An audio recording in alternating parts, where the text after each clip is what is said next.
Um, so it helped me with my business as well going forward. So what owning a business, you can own a business either with your particular name, or you can actually go out and use another name, which is basically your business name on top of your regular name. But what that does is it actually helps you from a tax standpoint when you go into LLC or corporation. So I went in as an LLC, but in different states, that means different things. And that means a different cost as well.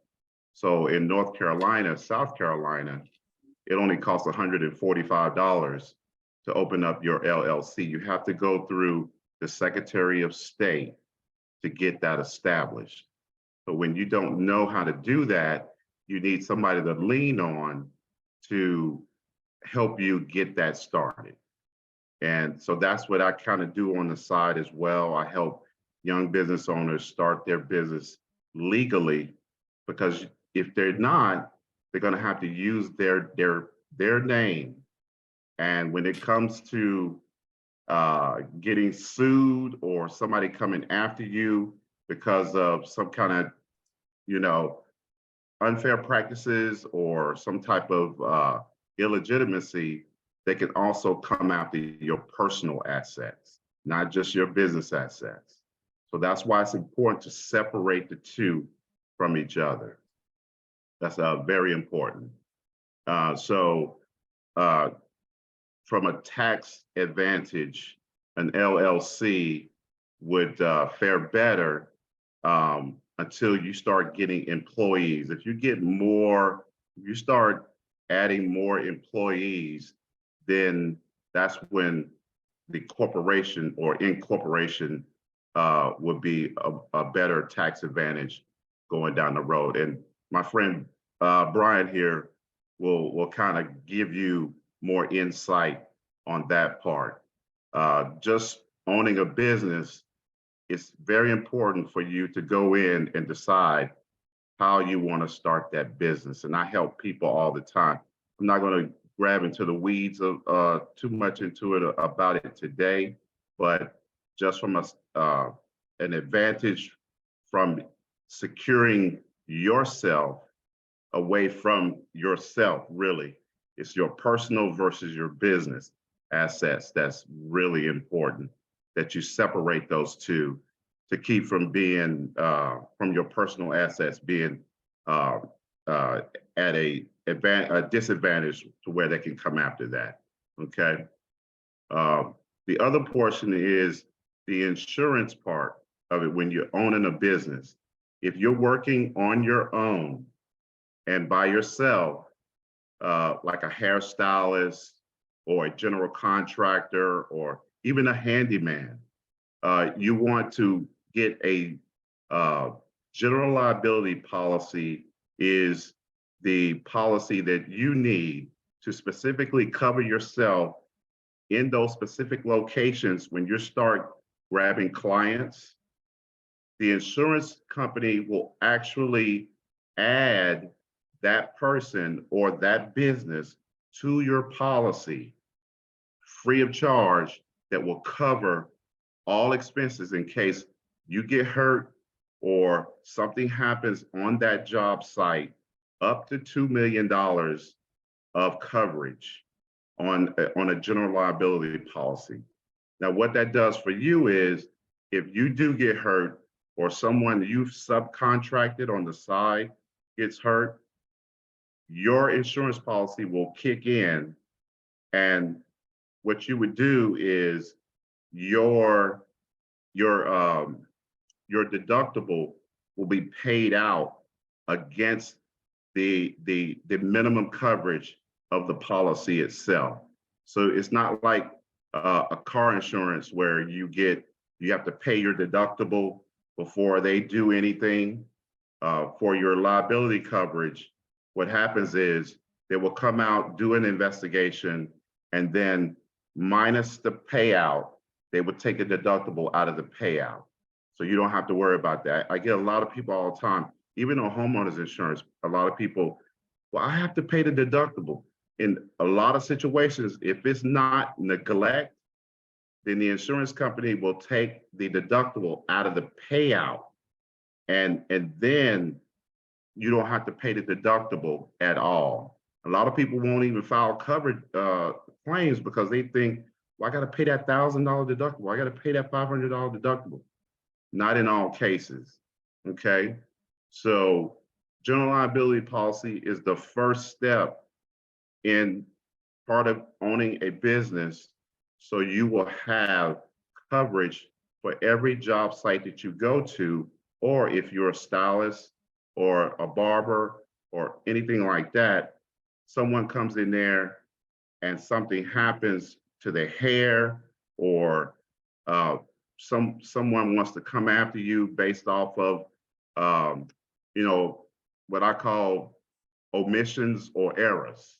And so a lot of people will actually go and get an errors and omissions policy as well, that will cover them on a professional liability policy as well. So there are two types.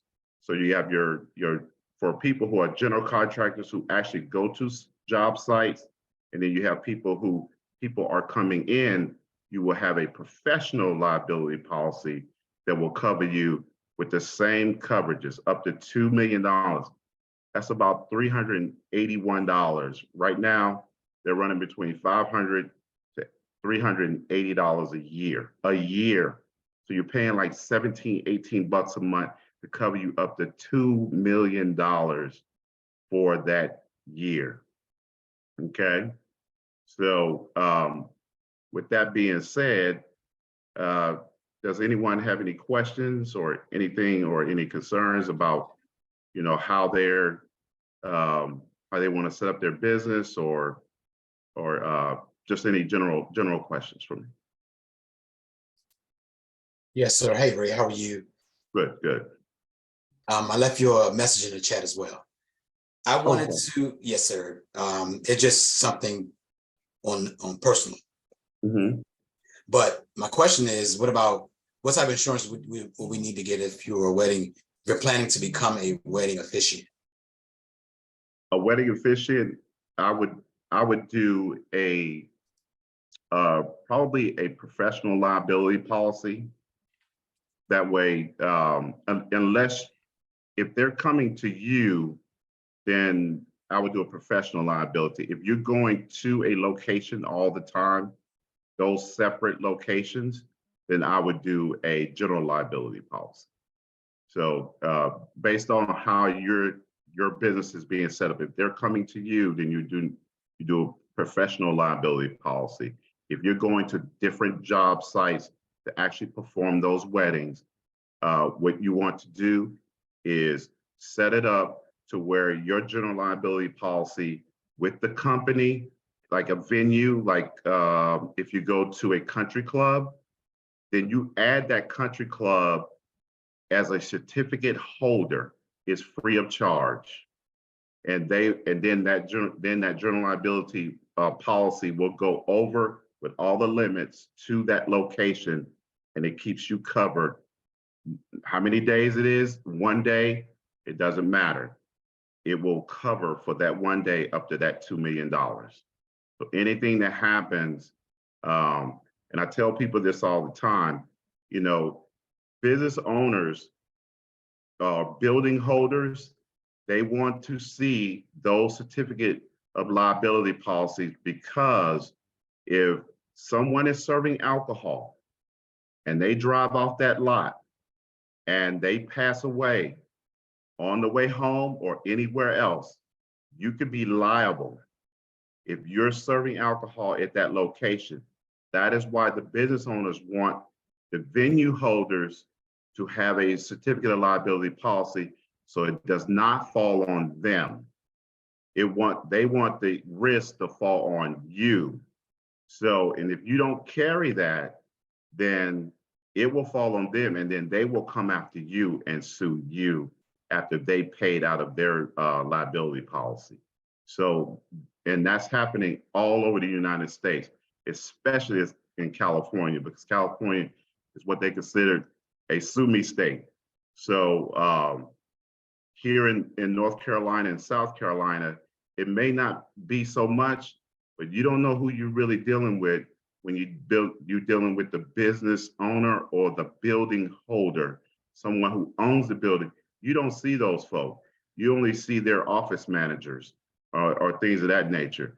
But they may have way more power. They may be way more powerful than you, and they may have a lot more money than you do. So they will come after you, and they will recoup their money from you. That's why you need that liability policy going into each venue, because you never know what may happen, and nothing may ever happen. But that one time you do not have that policy active, something will happen. So that's why it's important to have that policy, and they're not expensive at all. Okay. Awesome, thank you. Mm-hmm. Paul?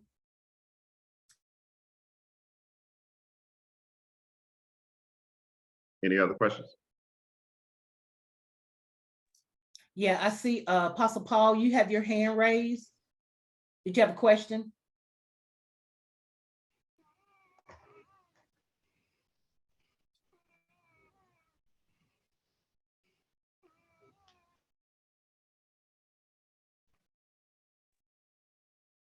I think they might have some connection issues. Or is it? Oh, okay. It says, Yeah, I do have another question. Okay. Do you exhaust your insurance year by year? Like if you get so many clients and you put them on certificates, do you exhaust that?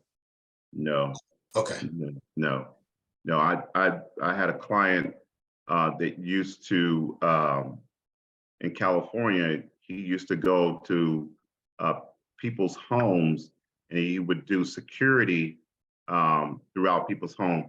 Every week, I had to send that document with the certificate holder of that name of that company to the company every time he had a job to do. I have a client here in Charlotte. They're called Palm Posh. And what they do event planning. And they're in all of the venues from Rock Hill to Charlotte. They had a wedding that they attended. It was over 3,000 people up in Connecticut. Huge wedding. I had to send a certificate up there. I had to send a certificate. I would get emails and phone calls from the office managers of venues from all over Charlotte, all the way down to Rock Hill, and again, as far as Connecticut. And I had to send those certificate of insurances with the certificate holder name and the pertinent information that they wanted to see on that document. I have a client now that does restoration all over the state of North Carolina and South Carolina. This past week, I had to send a certificate of information over to their customer or their vendor who they're operating with. So it happens all the time, and it's free to add those folks to the policy. So there is no exhaustion on that. Okay. Ray, I had a question. Yes, sir. So because I do officiate weddings as well, let's say I'm at a wedding and a fight breaks out. Am I liable? Could I be held liable if a fight broke out? Yes. You know, the bride and her future brother-in-law can't stand each other, and they giving each other the evil eye coming down the aisle. I mean, if you destroy the property of the business owner, you will be held liable. Now, you can also put that in your charge fee as incidentals. okay. That way, if something does happen, you don't have to worry about money coming out of your pocket to cover that expense, just in case. Yeah, and there are some weddings out there that possibly something like that could happen. But if you put that into your fee, then you don't have to worry about coming out of your pocket and going into a negative just to cover someone else's stupidity. You know, it doesn't make sense, but at the same time, you have to cover all of your bases when you're dealing with people because you never know. Right. Right. Yep. Thank you, bro. Well done. I love the presentation too. Good stuff. All right. Thank you. Thank you. Any other questions?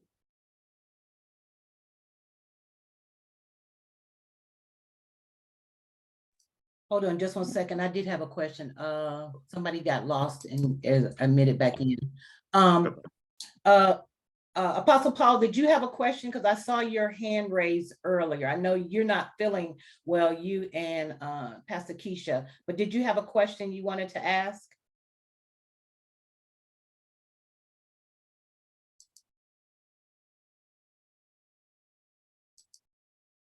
You must not have. Okay. I did, I have a question, Ray. So Yeah. I do have a professional general liability policy myself, because when I moved from officiant to doing now coordinations, the venues required me to have that type of coverage. Starting out as a new business owner, what should be the I would say what should be the smallest amount if you're on a budget? What should you look for in that particular type of policy? What you want to look at is how much is the aggregate per occurrence and the aggregate total occurrence. It's the same thing as when you see your automobile coverage, when it says 15,000 per occurrence, 30,000 for the total occurrence. It's the same thing. The aggregate, the total aggregate could be up to $2 million. You don't want to go less than that, because in today's society, anything less than that, a lot of companies are not even, they won't even accept the policy if it's less than $500,000 or less than $1 million, because of inflation, because of the cost to rebuild, the cost of damages incurred. So they want to see the $2 million. Even for workers' compensation policies, I just had to increase one of my companies this week from 100,000 to 500,000, because the company that they're dealing with, and they held their check. They had $111,000 check waiting to be sent to them, but their policy was not up to snuff. So I had to contact the insurance company to increase the policy from 100,000 to 500,000 this week. And they're waiting on a $111,000 check to go into their bank account, and the company is holding that until they get that policy up to snuff. Now, you're talking a larger company and how they're operating and the money that's coming in. So it was going to cost them an extra $12,000 to raise that. But if you're getting a $111,000 check, $12,000 is like a drop in the bucket. So it's how the numbers go. The higher you're dealing with clients and the higher you go, the more increase that you're going to have. So the larger you get, the higher you want those coverages to be, because here's the thing, the insurance companies are not in the business of losing money. So you also got to make sure the type of business that you're in.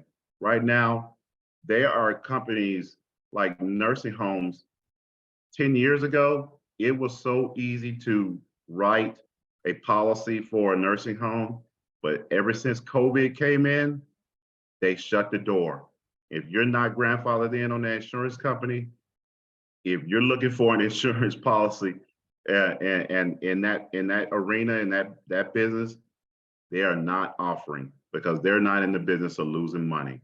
So just make sure the type of business that you are trying to, venture into, make sure that is profitable, and it's something that the insurance companies would work with. We're having a hard time. Even truck drivers are paying almost $20,000-$30,000 a year now for insurance policies, and they have to have it. They have to have over $5 million worth of coverage because of the type of business that they're in and the stuff that they're carrying inside of those connexes. So you have to make sure that your coverage meets the equipment or the goods that you are carrying or using. Even photographers are having a hard time because that equipment is so expensive these days. You're carrying more than 4 or 5 different types of photography equipment and things of that nature. You're gonna need a lot of coverage.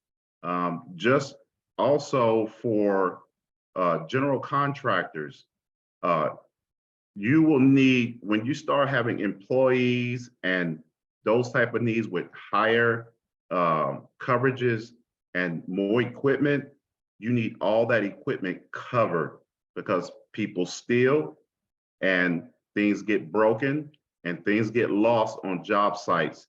I have a lot of guys that come in and they think they can get a $500 policy for the whole year as a general contractor. Then they lose things. They want to file a claim and it's not covered.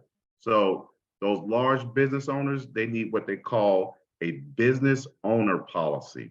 We call it BOPS.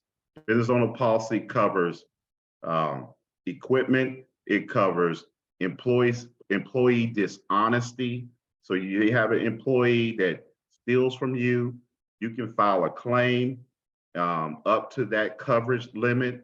Usually it's around about anywhere between $10,000 to $50,000 worth of coverage. You have the equipment coverage, you have the business owner coverage.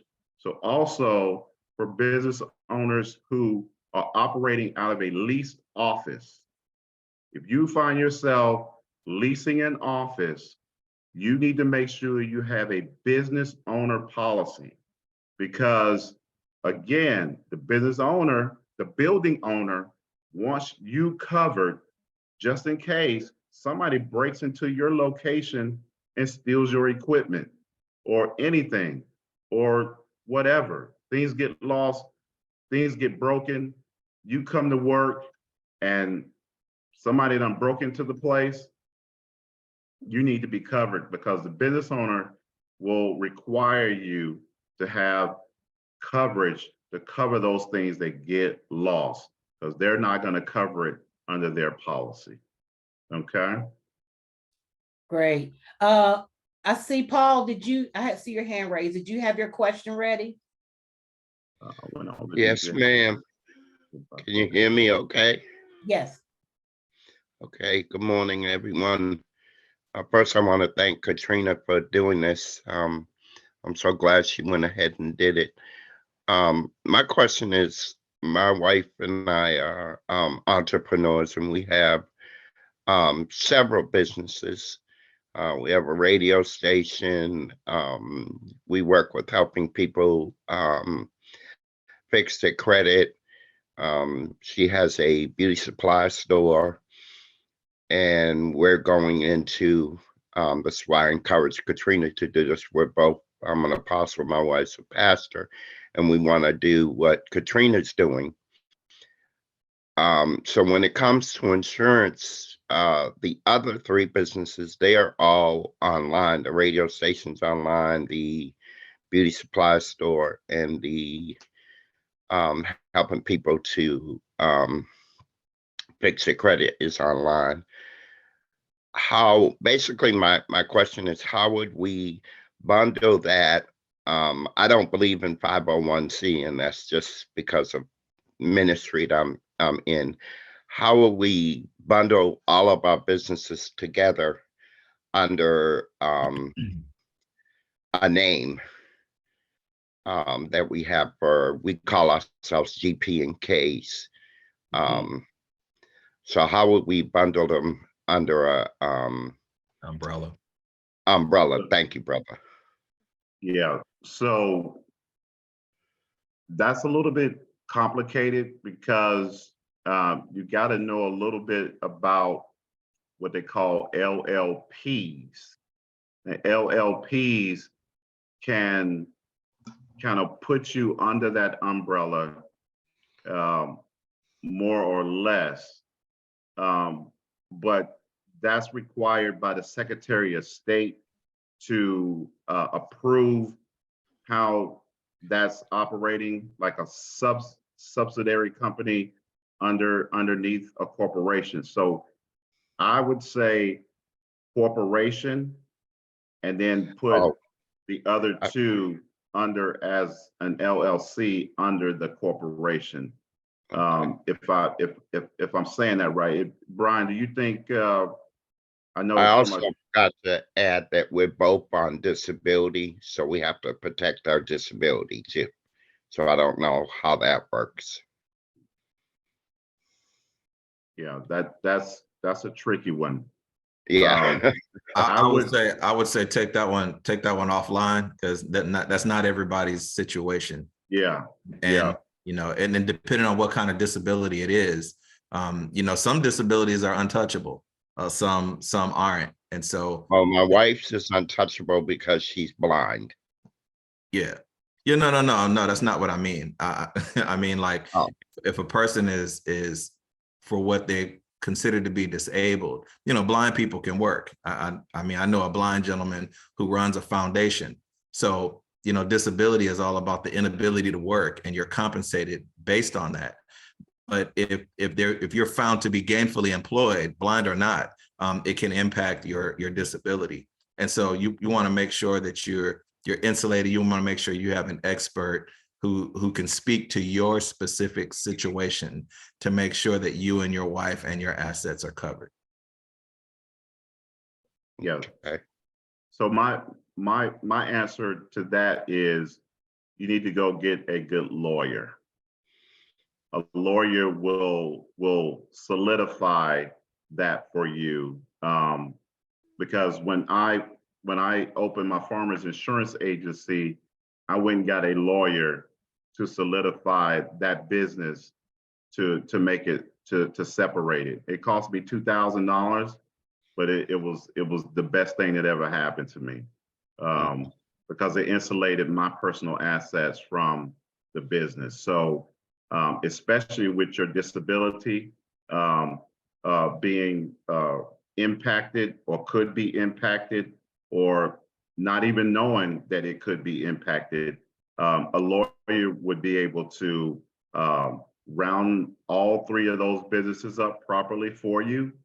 It may cost you a little bit of money, but it in the long run, it'll be very, very advantageous for you to do that. Mhm. And then another part of the question with three of the businesses being online and one, the wedding one not being online, will we still have to have insurance on all of them? Would you suggest that? Yes, again, people hurt people. They don't care where you are. When they hurt people, they hurt people.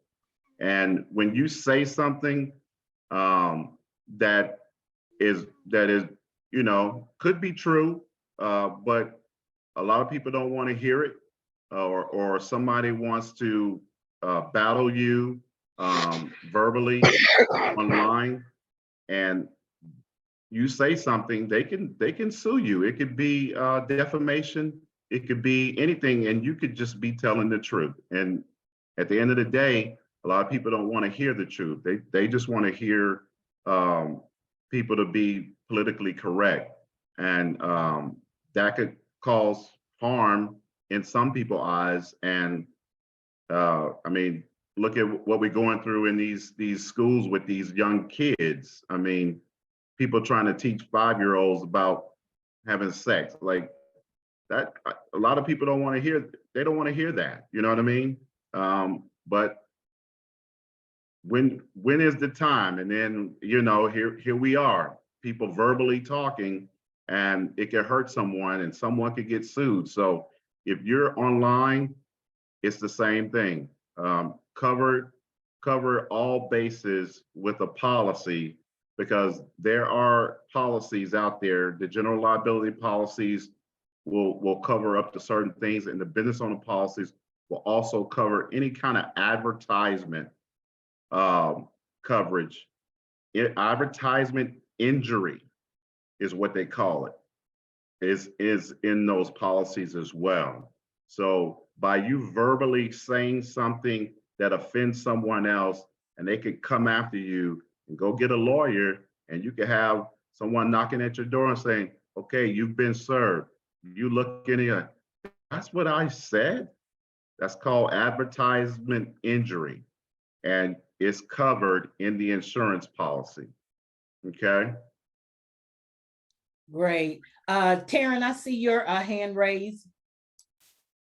Yes, I had a question about starting a business, and when, well, it's two parts. First part is, would you recommend, if you already have an LLC and forming kind of like an umbrella company, would you recommend having LLCs underneath it or DBAs?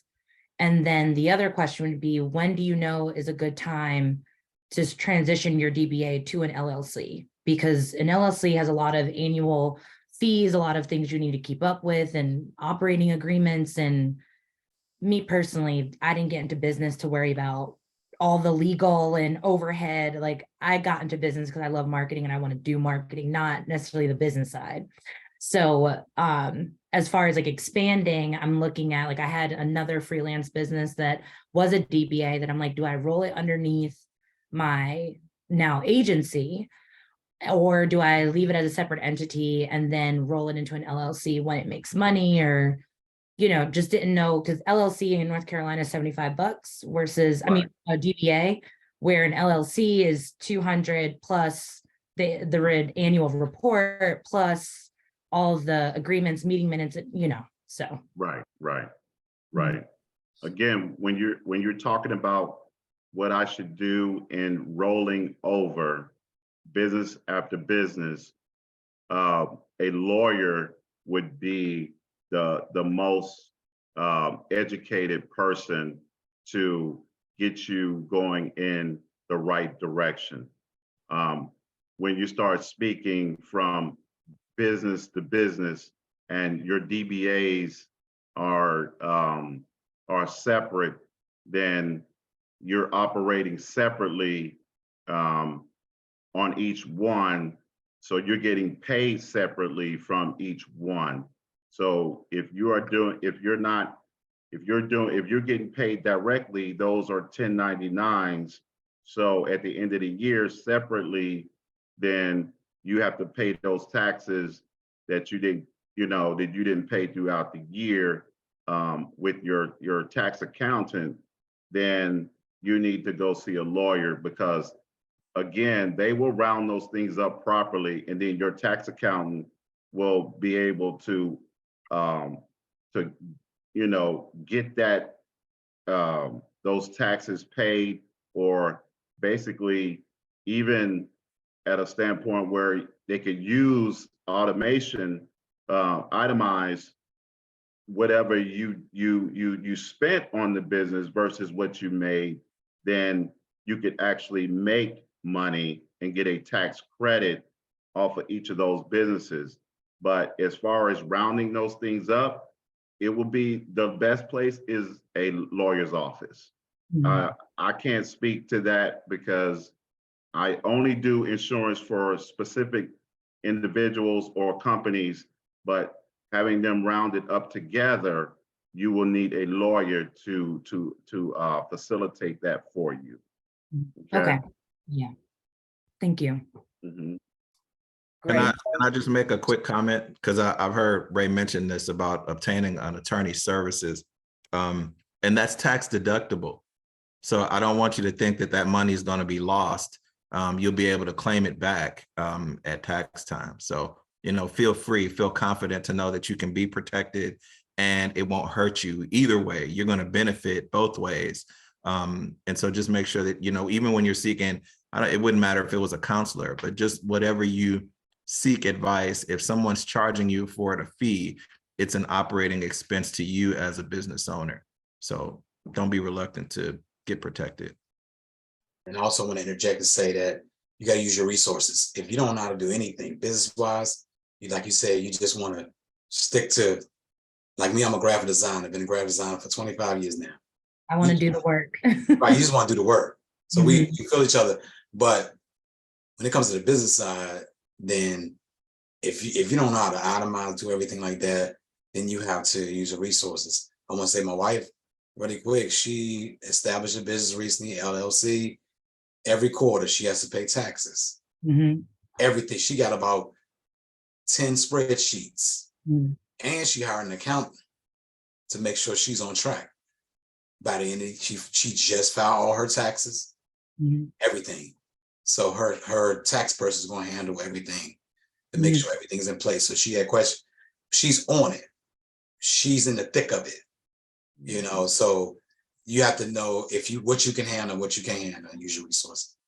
Yeah, it's easy to start a business. It's harder to keep one. Amen. Amen. Yeah, you can find yourself in a lot of trouble. When farmers they sent me to the agency owner school, and for 3 weeks it wasn't nothing but a party. And I get back and it was like I was doing this. I was knocking on every door. I get home like 8 o'clock at night because I'm learning taxes, payroll, this. They didn't teach me none of that. And I just paid a woman $65,000, and I walk in and it was like, well, who's gonna do your taxes? Well, the previous owner, nah, who's gonna do your payroll? Like, it was like everybody knocking at my door, phone call. It was just crazy. I'm just like, I was not prepared for this. I literally was like just I was fighting fires every single day for a year, trying to operate a business with no help, and went to the district manager, and it was like, well, Ray, you just gotta roll with the punches. Just like I was like, my God, really? So yeah. So the more you want to do, the more impact it's going to have on your life, personally and professionally. And there are tools and there are people out here to help you. The problem is you got to want to do it. You got to want to do it, and if you decide that, hey, I can only do this and this, then just do this and this. I know you have a passion for it, but you don't want to find yourself in situations where you start getting mail from, I mean, just last week, I have not been in Napa Valley in 5 years. I just got sent a bill for $22,000 from the city of Napa for operating a business that I had sold in 2019. They thinking I'm still there, so they are, trying to put a lien on my property and everything because I own the business there. So I had to show them and send them a notification that I had closed that business down in 2019. And I had to pay 2018 and 2019, which is about $900. And then they backed out the other 22,000. And I haven't been there since 2019.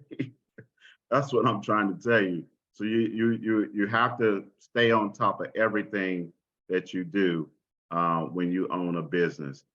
Thank God I only had to pay $900, but $22,000 was what they were trying to lean me for. So be careful when it comes to owning multiple businesses, and then you don't have the infrastructure to operate them, because what one company or one type of business is used for, the state and county and the city, they know what the implications are when it comes to taxes, when it comes to liens and all those different things when you are operating a business and in that particular field. And then when you're in another field, it means something else. That's why it's important when you own a business to make sure you do your homework before you embark on those businesses, because I'm working with Trina's, my sister's son-in-law right now, and he's a barber, and he's trying to do some other things at the same time. And we're trying to get it, his business established, but the Secretary of State has come back and want me to make changes to how the business is set up. So we're kind of back and forth on that right now, because he wants to do some other things like renting his truck out and all those different things. And I'm just like, hey man, you know, the way you got to set this up, it's going to be a little bit different than what you're doing when you're cutting hair. So I'm trying to reel him in a little bit, because, you know, the implications, because we all we see is the money and how much money could be made. But we also, when we do that, we don't see the pitfalls that could happen in those areas where we don't even know exist. So it's just important to do your homework. Okay. Great. We have one more hand raised, and then we're going to move on to our next session. Go ahead, Apostle Sean. Yeah, and Ray hit on this. You have to be really careful who you select to help you with your business. For me, I had to fire somebody who did my taxes for years. I found out through IRS, they sent me a nice little letter. You owe $4,000. Thank God it was only $4,000. But your taxes wasn't filed from 2008 all the way until when the pandemic, well, I'm gonna say 2020. Thank God that I have all of my documentation in order every year in a folder in place. All I could was pull it out, combine it together, do a nice letter, had to fax it to RS, and they was like, oh, okay, thank you. You don't owe anything. As a matter of fact, we owe you. Mm-hmm. That's why it's so important, Bryon, so important, y'all, to make sure you got the right. So I had to fire that guy. And now I'm using the person my wife is using, who she's been using for years, who has been doing great at her taxes. And again, longevity, my wife been this person. So I trust him because she trusts him. And they've been friends, and they've been in the military together. So she trusts him, and he does her taxes. So he do my taxes. So you just gotta make sure you select the right people, because take it from me, you will get, I almost got burnt, not even knowing all these years. Actually, I did get burnt. I just didn't know it, but it worked out in my favor. Yep. All right. Wow. Well, thanks so much, Ray. The other thing that I kind of want to put in here as well, when you were talking about how you set yourself up, kind of just, I know we've got about 4 minutes before we move to our next session. Contracts. And we touched a little bit about on this last night in our Q&A session. How important is it for you as an entrepreneur to have a contract and what should be in that contract to make sure you're covered, just in case, yes, you got your general liability, but showing that I'm not liable for this, based on, your contract information. Can you touch on that just a little bit before 11? But contract information is so important because in the court of law, the contract is ironclad. So if you signed a contract, and you breach that contract, then a company or a corporation can come after you. It's very important for you to read. If somebody wants you to sign a contract, it's very important for you to get a lawyer or read. If you're able to read it all the way through, read it all the way through, because if you do not, you could be held liable to something that you didn't even know existed in that contract. And I hate to say it, but our Black folk, we sometimes sign things not knowing what we're signing. And it's very important to get someone that's smarter than you. It's so important to always get someone that's smarter than you to do the things that need to be done to continue to operate a business or whatever you're doing. Always get someone that's smarter than you. You're the expert in your field. You're the subject matter expert in your field. That does not make you the subject matter expert in every field. And I think sometimes we have that sense of, okay, we conquered this, so we can conquer anything. Just put it in front of me. And sometimes it does not work that way. Sometimes it takes technical and professional skill individuals to tutelage you in keeping your business whole and keeping your life whole, man, because businesses can kill people and literally kill people because of the stress and the heartache. I mean, just like Sean was saying, someone he knew for a long time had been doing his taxes.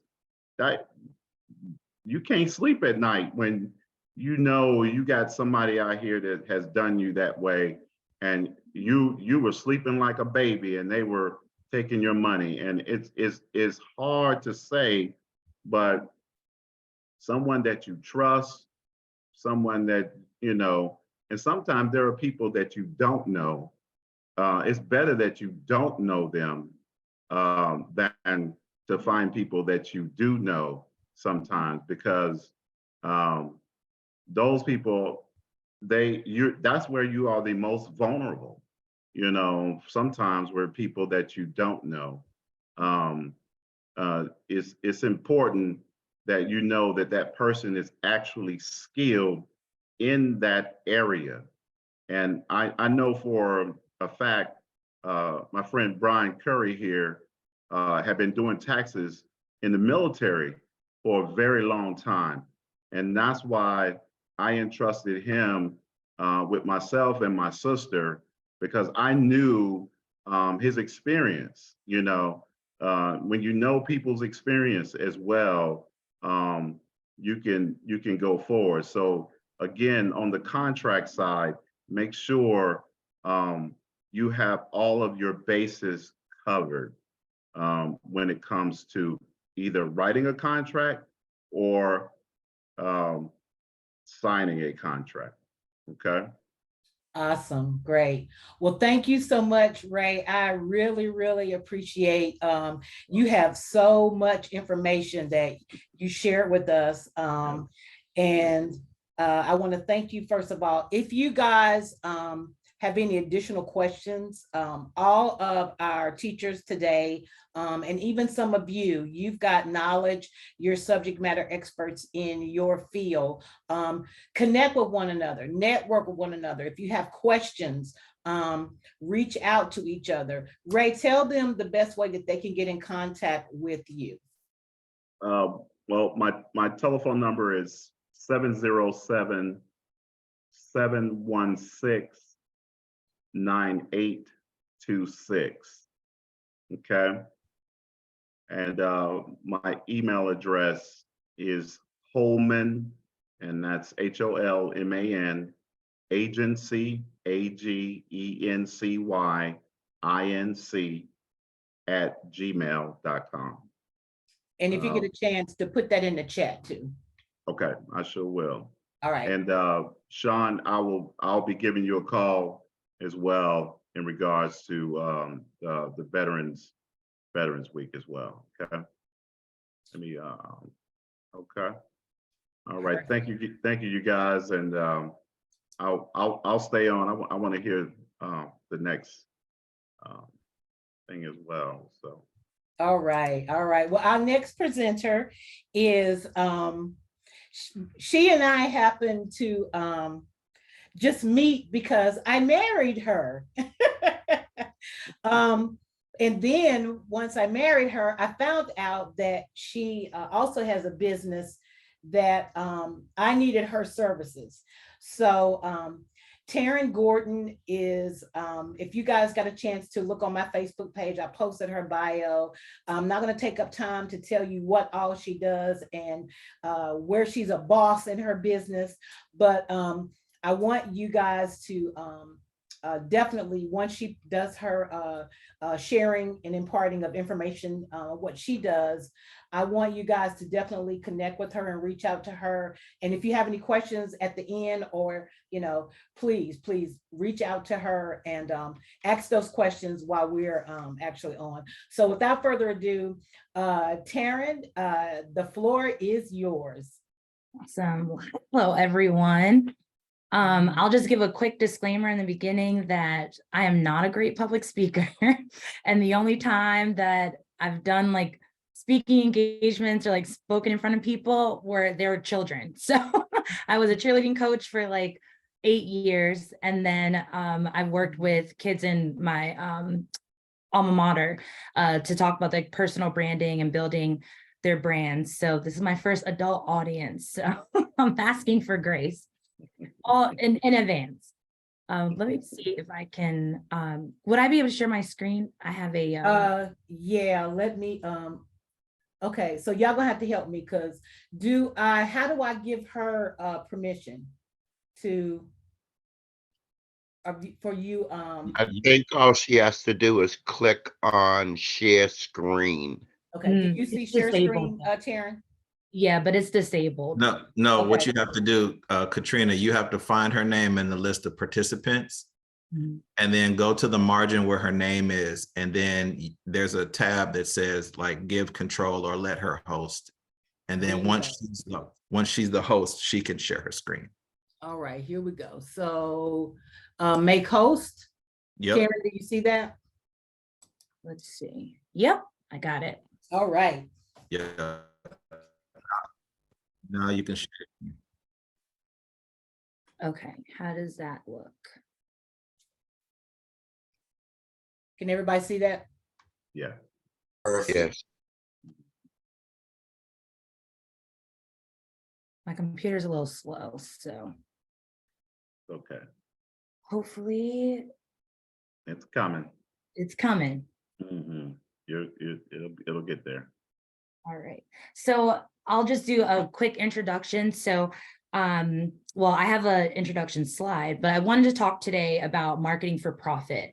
And there's a lot of misconceptions about marketing, what it is, how it's beneficial, how much money you should spend on it.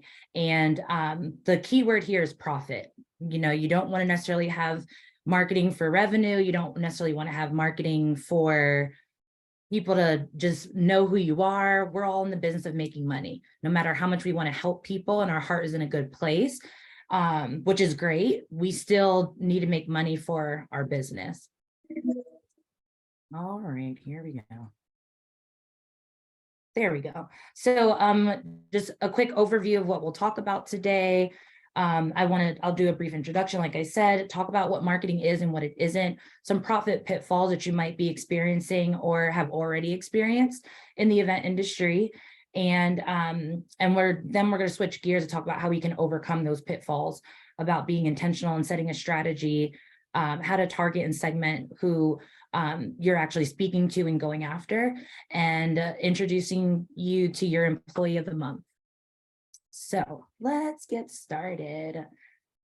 So some brief introductions quickly. As Katrina said, I have here that she married me on 12/01/22. So I'm in the second month of being a newlywed, and we had a really great elopement, and we truly love working with Katrina. And overall in marketing, believe it or not, I've spent about 15 years in the industry. And my specialty at this point, because I've definitely gone through the ebbs and flows of my career, but I'm really focused in on campaign management, helping you accelerate your pipeline and increase the velocity of a sale, as well as creating some systems and automations, integrations, and operations for your company. And we'll talk more about that as we go along. And just a fun fact, I'm originally from New York, and no, I don't have an accent. I've been in North Carolina for about 8 years now. And this is my team. Whenever it comes out, there he is. So here's my team. So Aurora Rogue, we are a digital consultancy. All of our digital consultants are Black women, and that is something that we're going to continue to do. And what we're focused on is really helping you grow and scale your business. Yes, we're a marketing consultancy as well, but more so focusing on the consultant part. We're here to help you, to guide you, to teach you, to coach you. We're in the business for you to fire us.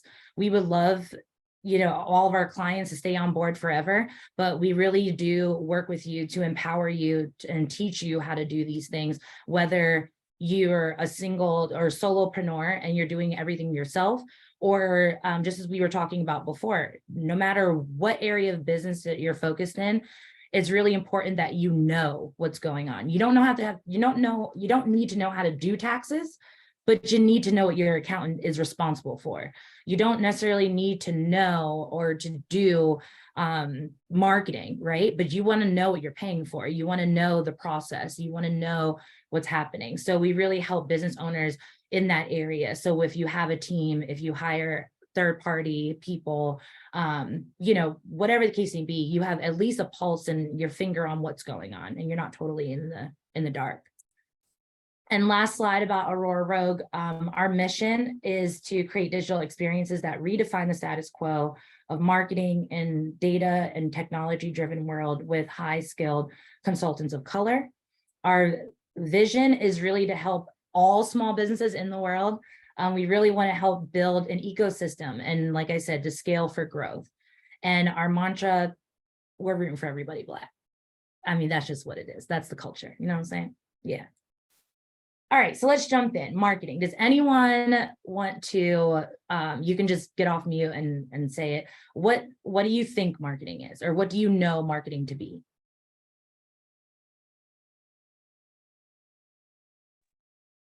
Oh, Ray, I think you're on mute.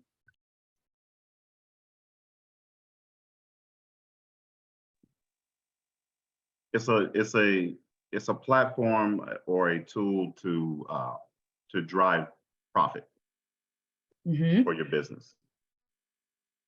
That's an aspect. Yep. Anyone else? No. All right. It's getting the word out for the services that you offer to your potential audience that you hope to market. Yep. Wonderful. Well, those are all. Oh, go ahead. Is there someone else? No. Okay. So yes, all of those things are true.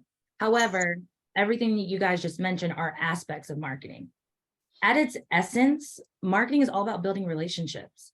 It is a marketer's job. As a business owner, it's your job to make sure that the perception in the world about your brand, your product or service is a good one. Quick thing is with when you go to blow your nose, what do you use? Some people say a tissue. Some people say Kleenex. Kleenex is a brand. So it's not necessarily wrong, but that's how you want people to think of it.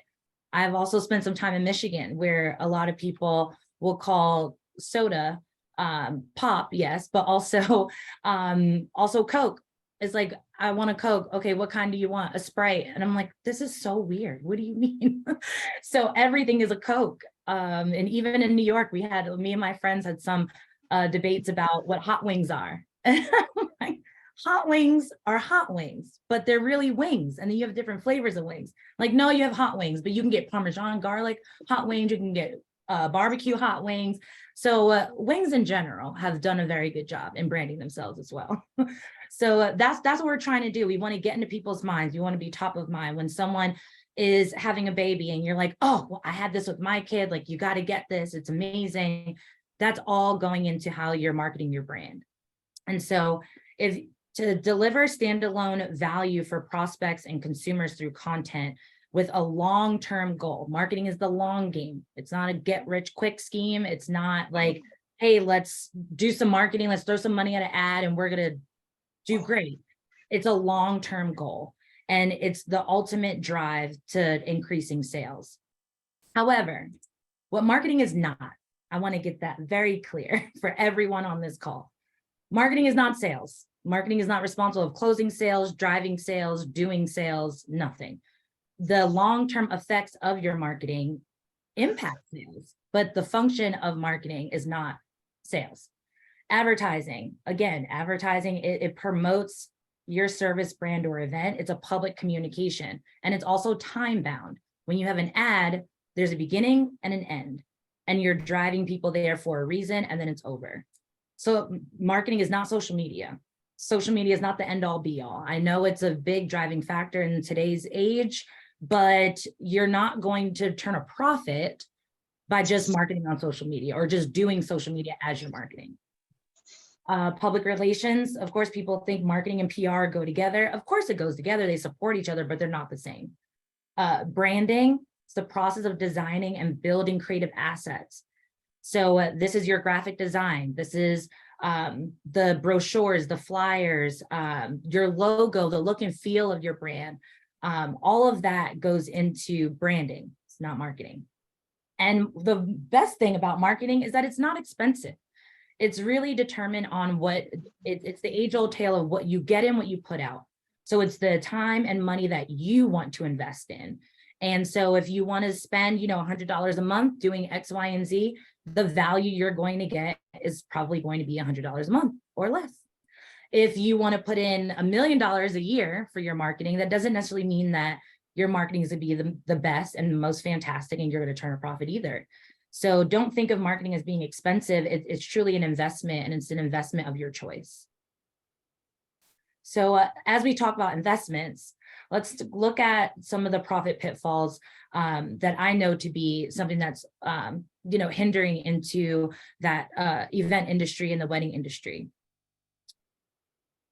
So if any of this looks familiar, we talk about profit and revenue.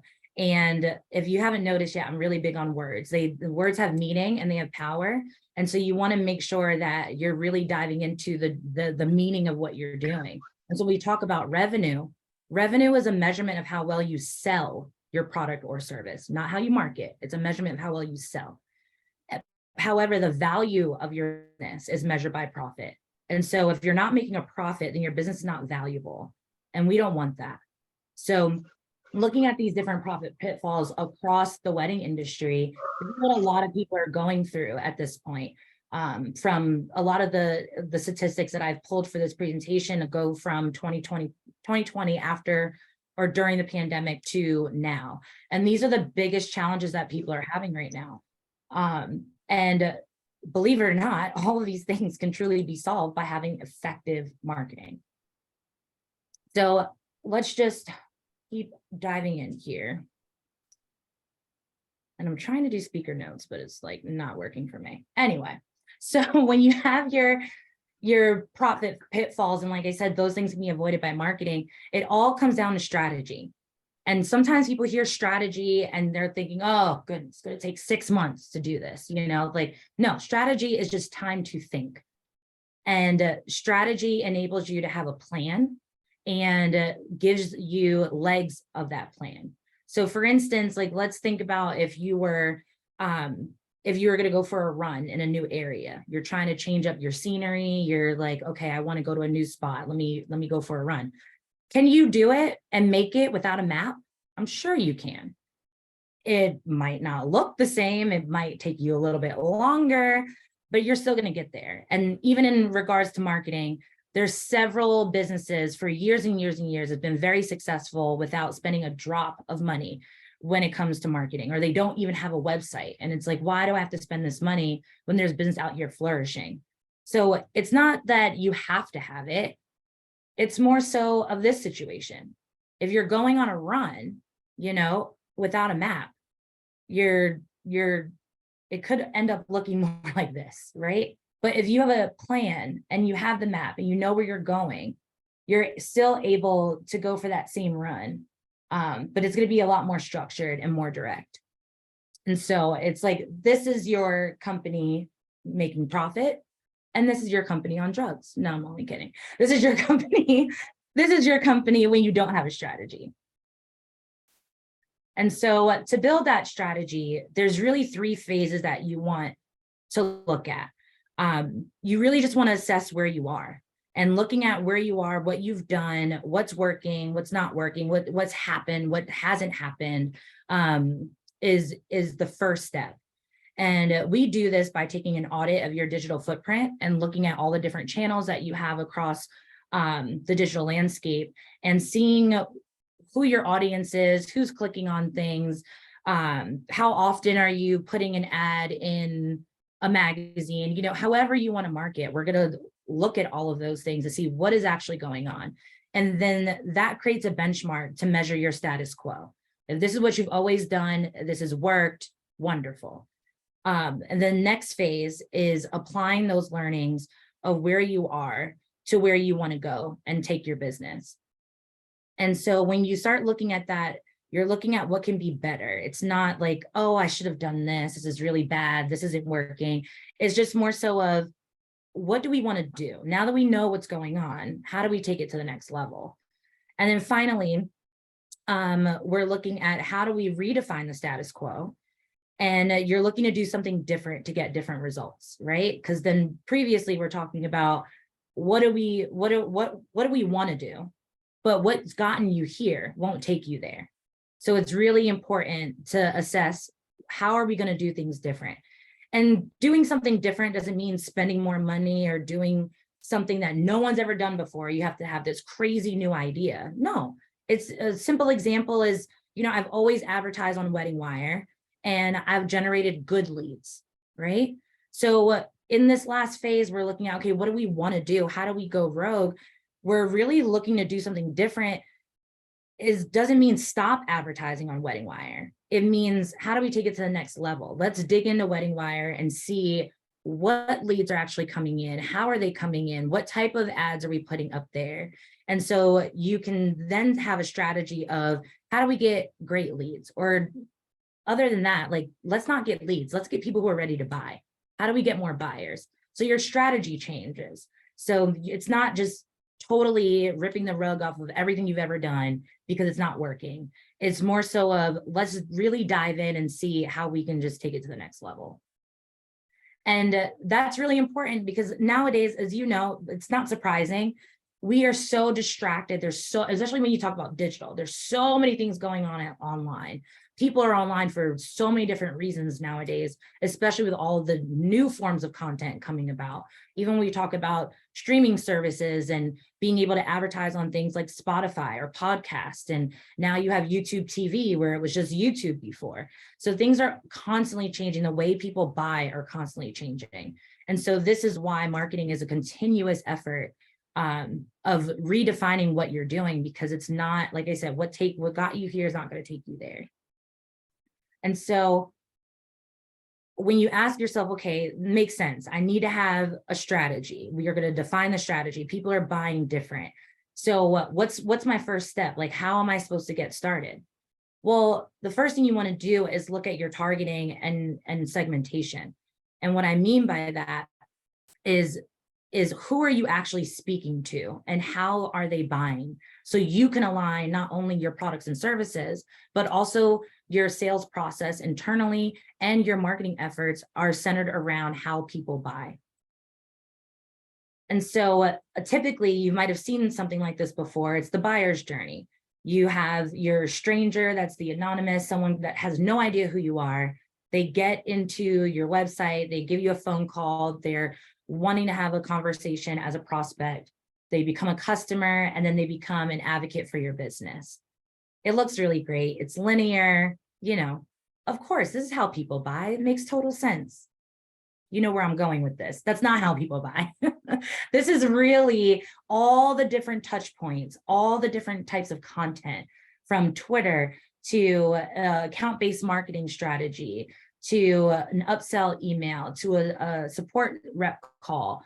All of these different things are implementing your product and service in that person's decision-making process.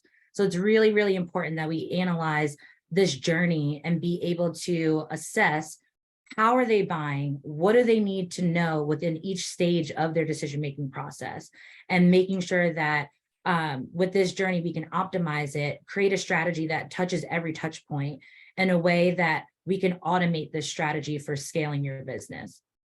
And you can do this very simply by creating a persona profile. And you might have heard of buyer's journey, buyer's map, persona profile, customer profile. They call it a lot of different things, but having a profile is really beneficial because you start to categorize your target audience. So myself, yes, but if I was a random person, this can be a representative of a group. You want to have a photo so you can assess, you can have that picture of that person in your brain when you're writing, when you're picking up the phone, you're putting a visualization to who that person is. And so it could be your target audience could be an African-American female, and these are all the things that she loves and that she's interested in, and how she spends her time, what she's trying to accomplish. These are the things, this is the foundation of your marketing strategy, because you need to be touching all these points to get her to actually convert in your business. And I'll have a link to this presentation with the follow-up, and you'll be able to have a template that you can work in to create your own personas yourself. And I'm happy to go over it with anyone. If you're stuck or need help, or if you just want me to review, I'm happy to do so. And so some people like to skip this step, like, okay, I know who my audience is, I'm going after brides. And it's like, well, you can go after brides, but are you going after rustic brides? Are you going after millennial brides? Are you going after second time weddings? You know, you can't be everything for everyone. And so having that niche and be able to really target who you're speaking to, it really will help keep all of your messaging focused. It'll also help with your overall strategy. You're keeping it in motion because you're speaking to the same person. I like to bring up Nike at this point with, they've evolved so much as a company, but think back to like the early 2000s. And when you thought about Nike and you've seen all of their ads and TV commercials and everything about Nike is about being a bigger, better, faster, stronger, higher scoring athlete. They have athletes in their commercials. They have athletes that they endorse with. It's all about an athlete. You go into Finish Line or Foot Locker, they're not selling just regular t-shirts. They're selling tracksuits and sports bras and things that you need to be an athlete. However, my niece, she's 10, she wears Nike. My grandma, she's 96, she wears Nike. I wear Nikes and I'm not an athlete. So you can still reach the masses with a targeted message, because what Nike did was, not only do I want to be cool, right, and have all amazing sneakers and cool colors and everything, but Nike's the best. Why? Because I know I'm not going to get shin splits. I know that they're going to be comfortable for me to walk around the mall in, because I'll be shopping in my Nikes. There's a lot of elements of that brand when I see it on a billboard, when I see it on a commercial. It's like, oh, those sneakers are cool. I'm not identifying it because I'm an athlete. I'm identifying it because I want to be like those athletes. So don't be afraid of like, you know, targeting and really segmenting what you're doing and who you're going after, because and you're afraid of that because you're shutting other people out. That's not the case. The case is that you are very specific and saying, I am an expert in officiating elopements.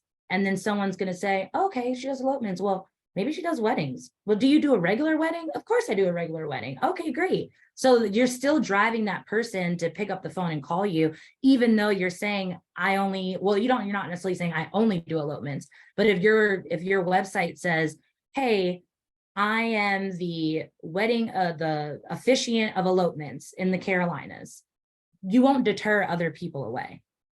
That's my point. So you just want to make sure that you have a targeted message, a targeted group that you're going after. And with that consistency in your messaging, you'll be able to take people through their decision-making process with a clear understanding of who you are, what you do. And finally, how do you get started with implementing all of this? I told you about strategy, how people buy. You need a segment and have a niche. And it's like, okay, how can I do all of this? How do I put it into play? Well, here's your employee of the month. You guessed it. It's your website. So your website, think of your website as a 24-hour employee who never gets sick, never goes on vacation, never goes on maternity leave, who is there for you 24/7. So if your website is an online paperweight, if your website is something that's on there you haven't looked at, if your website isn't actually driving people to call you, to email you, to like, share, follow, all that good stuff across digital channels, your website is failing you. And if an employee was failing you, you will fire them. So it's time to fire your website. That's the center of your business.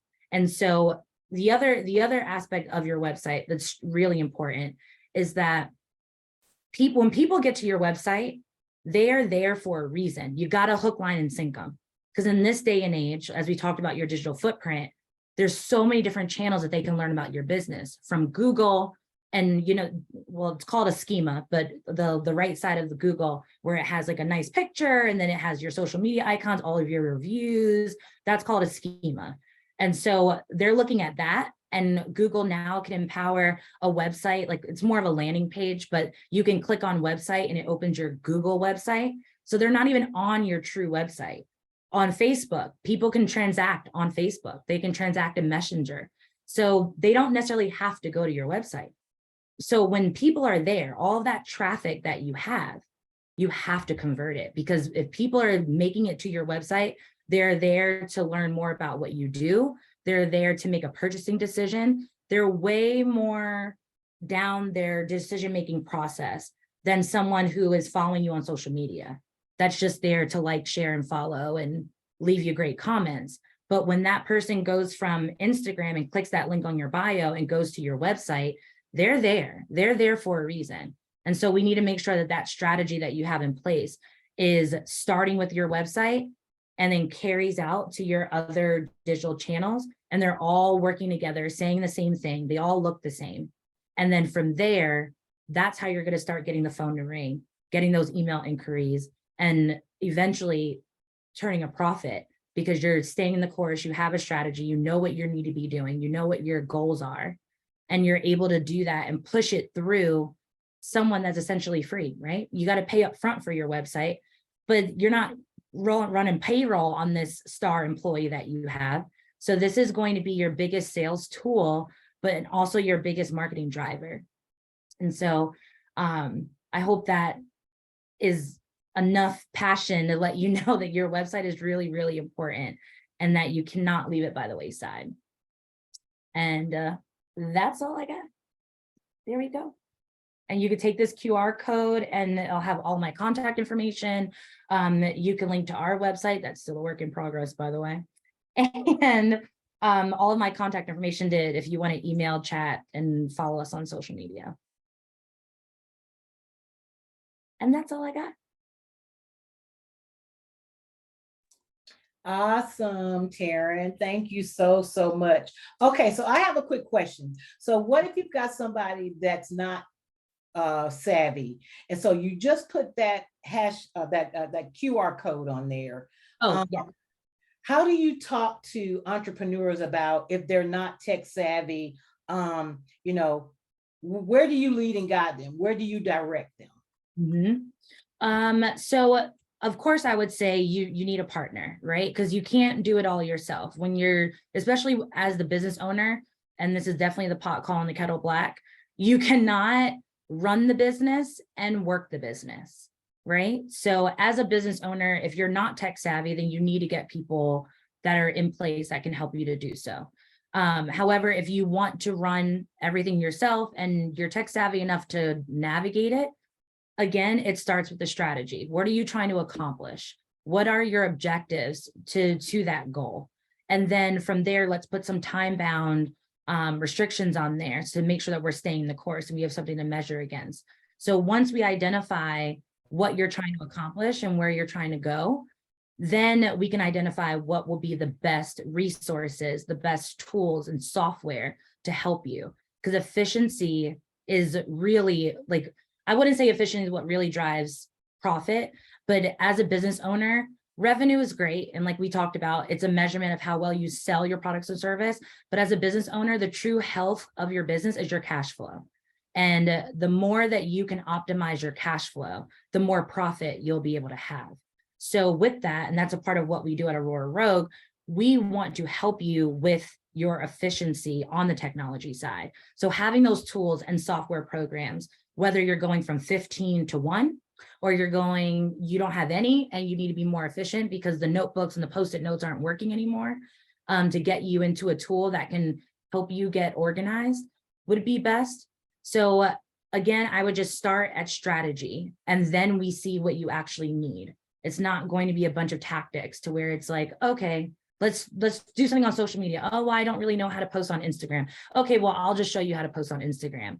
Those are tactics. That's not the overarching aspect of how can I grow my business? How can I use marketing to actually drive a profit for my business, to drive revenue, to drive cash flow? And it all starts with strategy. So I start there. Awesome. So I've got a couple of hands raised. So Bryon, I'm going to go with you first, then I'm going to go to Sean, and then I'm going to go to Paul. So go ahead. So Taryne, I just wanted to say you did a fantastic job for your first group of adults. Thanks. But I would have went and got my bank just to make you feel better. But I thought it was prophetic that you mentioned Nike, because Nike was not just a brand, but it was an ethos and a mindset. Nike was also a woman, which I find it amazing that you all your group is all females. Nike was the goddess of victory. And so she wanted to win at everything. And so Nike took that on to be the best at everything and to help people be the best at whatever it is. And so I thought that was just interesting that you chose that as a brand. So that was all. Good job. Fantastic. Thank you. I love Nike. I mean, they've definitely changed a lot within the past, I would say 10 years. But growing up in marketing, when I was in school and doing case studies and going for my degree, it was always one of those companies that, like, they get it. They understand. It makes sense, you know? Yeah. And you're right. My feet didn't hurt when I had on some Nikes. Right. So. Maybe you can go slam some buckets now. Show enough. Show enough. Well, I'm out. Thank y'all. All right, next. Well, I second that emotion. You did a great job. You are a speaker. So Thank you. yes, but with that said, I just love everything you do. This is confirmation for me because my wife, we work together from home. She does her thing. I'm a graphic designer. How I started out, I went to school, University of District of Columbia, got my degree, but I was going for my 4-year degree. And my professor, all my professors was like, you already know this. I came in knowing everything. Because it's not my business, but it's my gift. And it said, you need to go ahead and start your free freelance services. So I started out. So 25 years later to date, I'm at the point of my life where I want to do more. And with that said, my wife, she said to me, it's time to do something different. And so you said the same thing. And I wrote a lot, took a lot of notes. You said you have to do something different. Mhm. And so what I wrote on the side, I said, for me, develop a new team, moving from ministry to corporate clients, because 95 of my clients, and Katrina can vouch me on this one, are ministry, and everybody wants a discount. And I have a mantra: the day of the discount is over. Nope. Yep. Mhm. And it has been, I've made a lot of sacrifices. You know, I'm not just just a good guy, but I'm not just trying to make impact, but I need to make increase because this is my livelihood. With that said, I put weed out to draw new potential leads. And I had to learn how to do that, but I want to learn more because I'm just at a certain place in my business, my career, and I know what I need to do something different. And that's what I wrote down: develop a new team.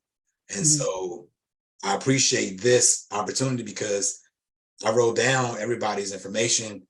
And so once, which is not going to be long, once I really say, okay, it's time to go, it's go time, I'm going to be reaching out because, like you said, I can't do everything by myself. I do everything. Mhm. I'm solo. So, Mhm. and I definitely agree that social media has not been marketable for me. Yeah, I even want to get into more marketing and PR. I already do the branding piece. It's Yeah. just wanting Yeah. to do Mhm. more, wanting to do something different. And like I'm just saying, it was confirmation for me. This was a great presentation. It really hit home for me because I just wanted to go from linear to what I wrote down, go from linear to optimization. I want to Right. optimize my life. I want to optimize my career, but I don't know everything. So I'm gonna have to reach out and to go to the next level. Awesome. I want to interject this in before Paul comes on and then Ray comes in because he has his hand raised. That's where I am, Apostle Sean. I saw that my business was literally just moving faster than I could keep up with. And all my life, I've always been the one to do everything. So at the beginning, I've always done everything. But now I realize that I'm going to have to start, if I want my business to move and grow, I'm really going to have to start putting those people in place that Ray said earlier, that know more than I do, that can help me move to the next level, that can help me optimize my business, that can help me get to the place I want to be financially. And then I want to be able to take the information that I have, and that was why I wanted to do this workshop, bring those subject matter experts in and let them come and teach us how to not say, okay, I want to let go of this because I'm not doing a great job at this anymore. So now I need to pass this on to somebody that can help me move my business to the next level. So that was one of the reasons why, God placed on my heart to do this, to help, those that are coming behind me, for me to be able to teach, for me to be able to share and to give back, because that's really what it's about. I believe that once we learn what we learned, then we should be giving that back. Mhm.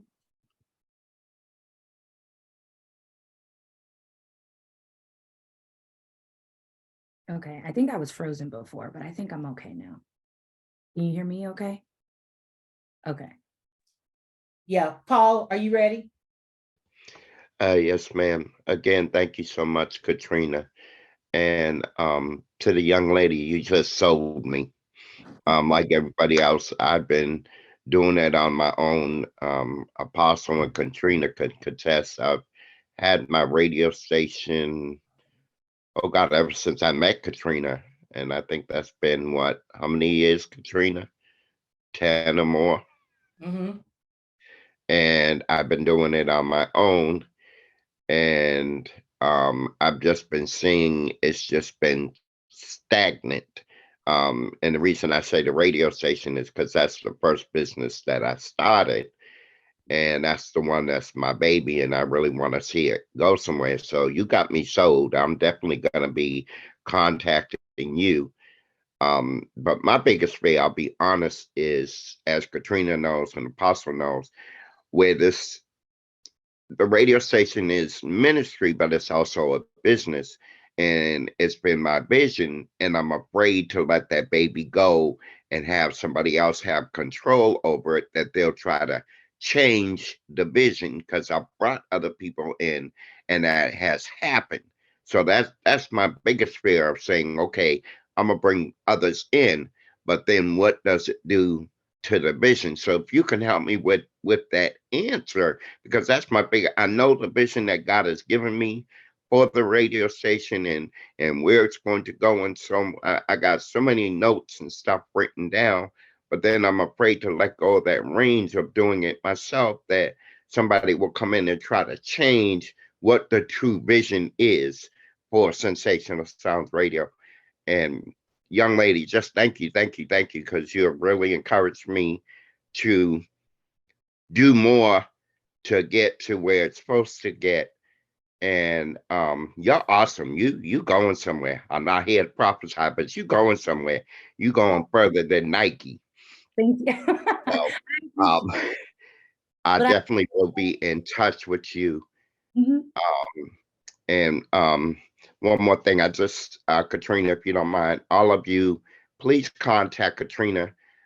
This is something I do. I want to offer each and every one of you a free advertising spot on my radio station. Can be recorded, flyer, whatever you may do. Katrina knows how to get a hold of me. I want to get that gift to y'all. I am going to have to go after she answers my questions. I'm not feeling very well. Y'all keep me in prayer. I've been sick and still working because I have to. But I have to go and get some rest before I have to go to work. But please help me with that question I had. Absolutely. Well, exactly what you were saying about someone coming in and kind of skewing your vision. That's the beauty of having a strategy. You got to have it written down. You can't have it in your head about what you want to do and how you want to run your business. By putting in a strategy, and whether you work with, like my agency, whether you work with an internal marketing person or you hire someone, you got to get it down on paper and make sure that you have, and like I said, I'll send out a link to the presentation. But when you look at that, the strategy phases that I showed about identifying where you're at, where you want to go, and how you're going to do it, it doesn't have to be in a fancy template or anything like that. Just write that out. And then the people that you hire to help you, they have a roadmap now, and they know what your vision is and what you want to do. And they're going to take that and amplify it, or they might take it and make some tweaks to it, but the overall guide and direction is there. And so I feel like, in my experience, a lot of business owners say they're doing it all, they got it all, I do my own social media, like I don't need to hire anyone to do my website, I know how to create my own website. That's great, but it's not about just relinquishing that totally, like, okay, I'm just going to give my website to someone and they're going to figure it out. It's not about that. It's more so you have to still guide and lead and steer the ship, but you can't guide, lead, and steer the ship if you're also building the ship.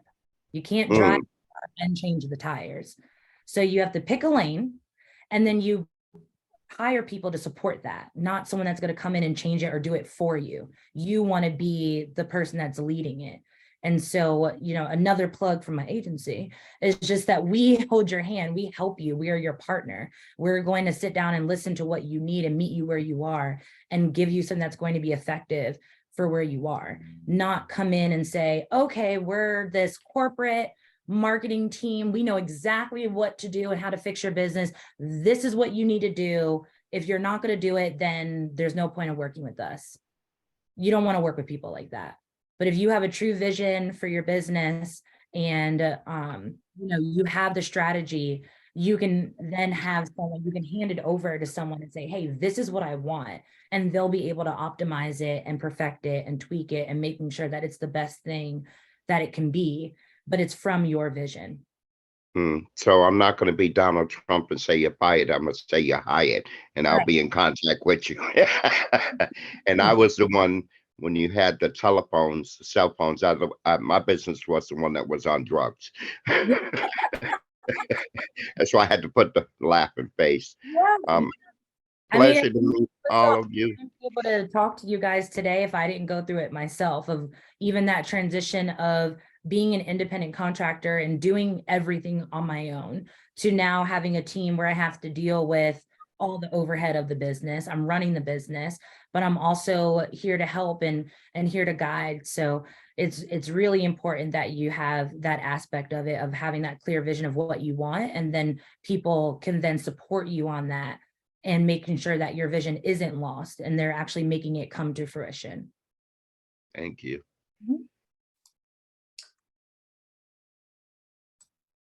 Ray?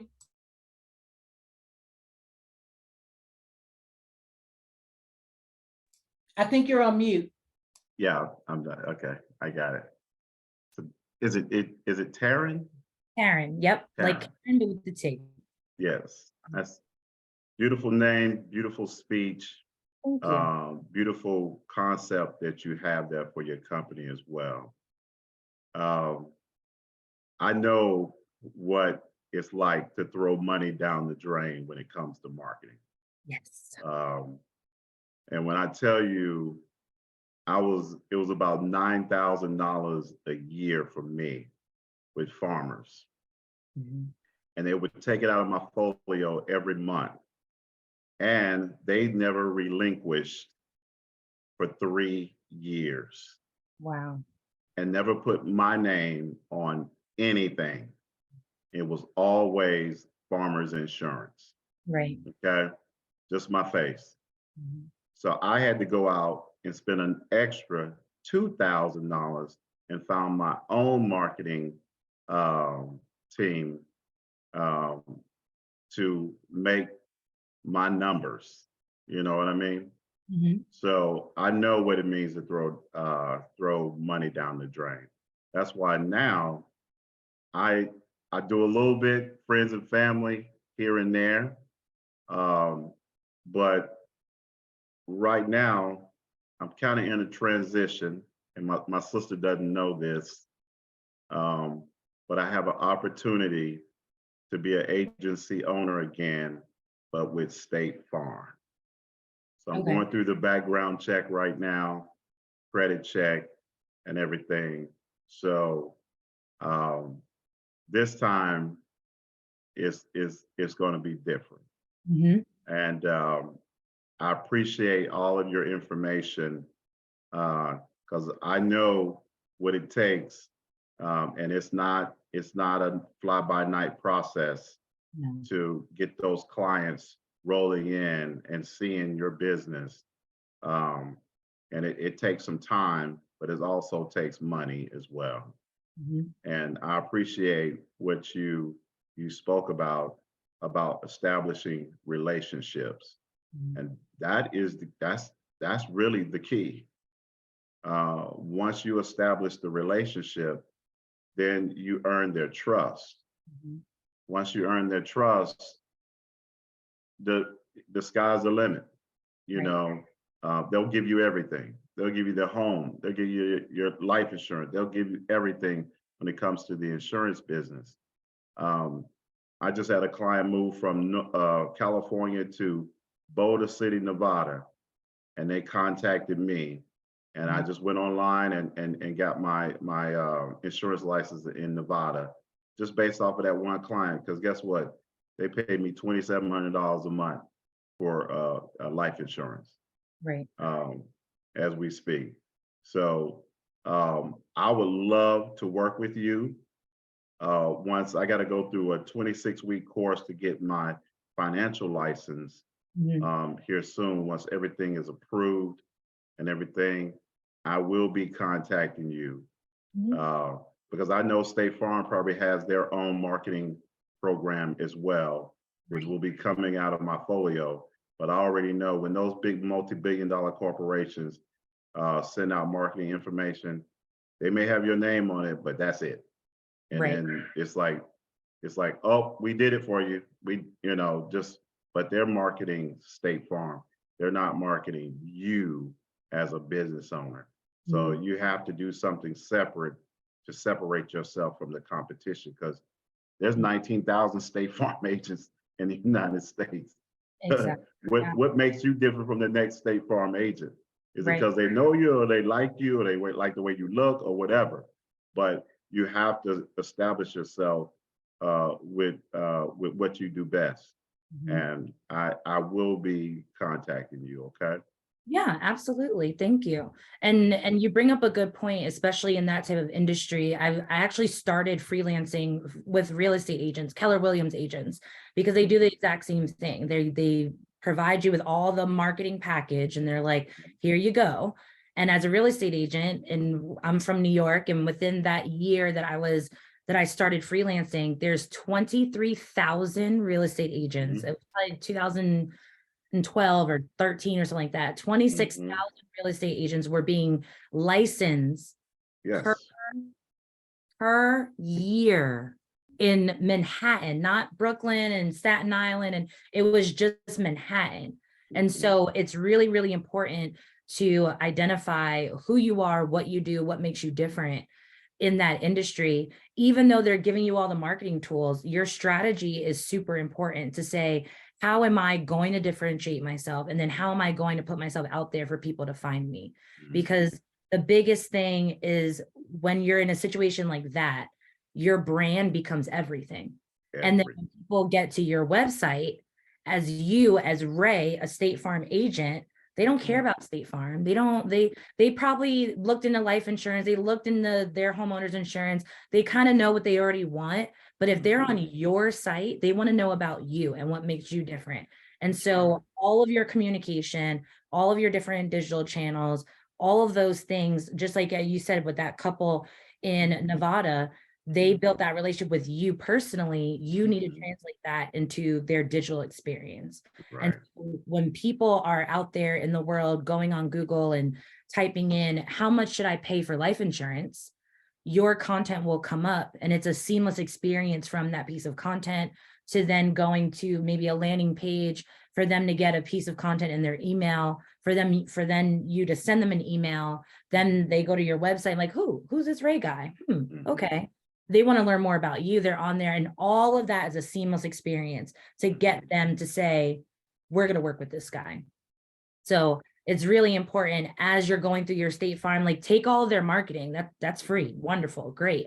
But you know that the 9,000 other agents are using all those tools too. So you want to think about, how do I want to market myself? What do I want to be known for? Do I want to be your life insurance agent, even though you can do all these other things? But, you want to identify what that is and then who you're going after. It could be couples. It could be, I just saw an article yesterday that Black women were, not Black women, it was just women in general, were actually the largest, let me get my thoughts together. What were they? It was women were like the largest group that are homeowners. The women are, I don't know, how do I say that? Anyway, like, you know what I'm saying? Like there's a lot more women that own homes than couples. Yeah, homeowners. Men. And so with that information from the market, it's like, how can I market to women? And now you're putting your strategy together. I want to work with women, and they're going to be homeowners. I'm going to get them in the door with their homeowners insurance. Then I'm going to get them with their life insurance. And I'm like, so having that strategy, having that flow and path, now we have that on paper.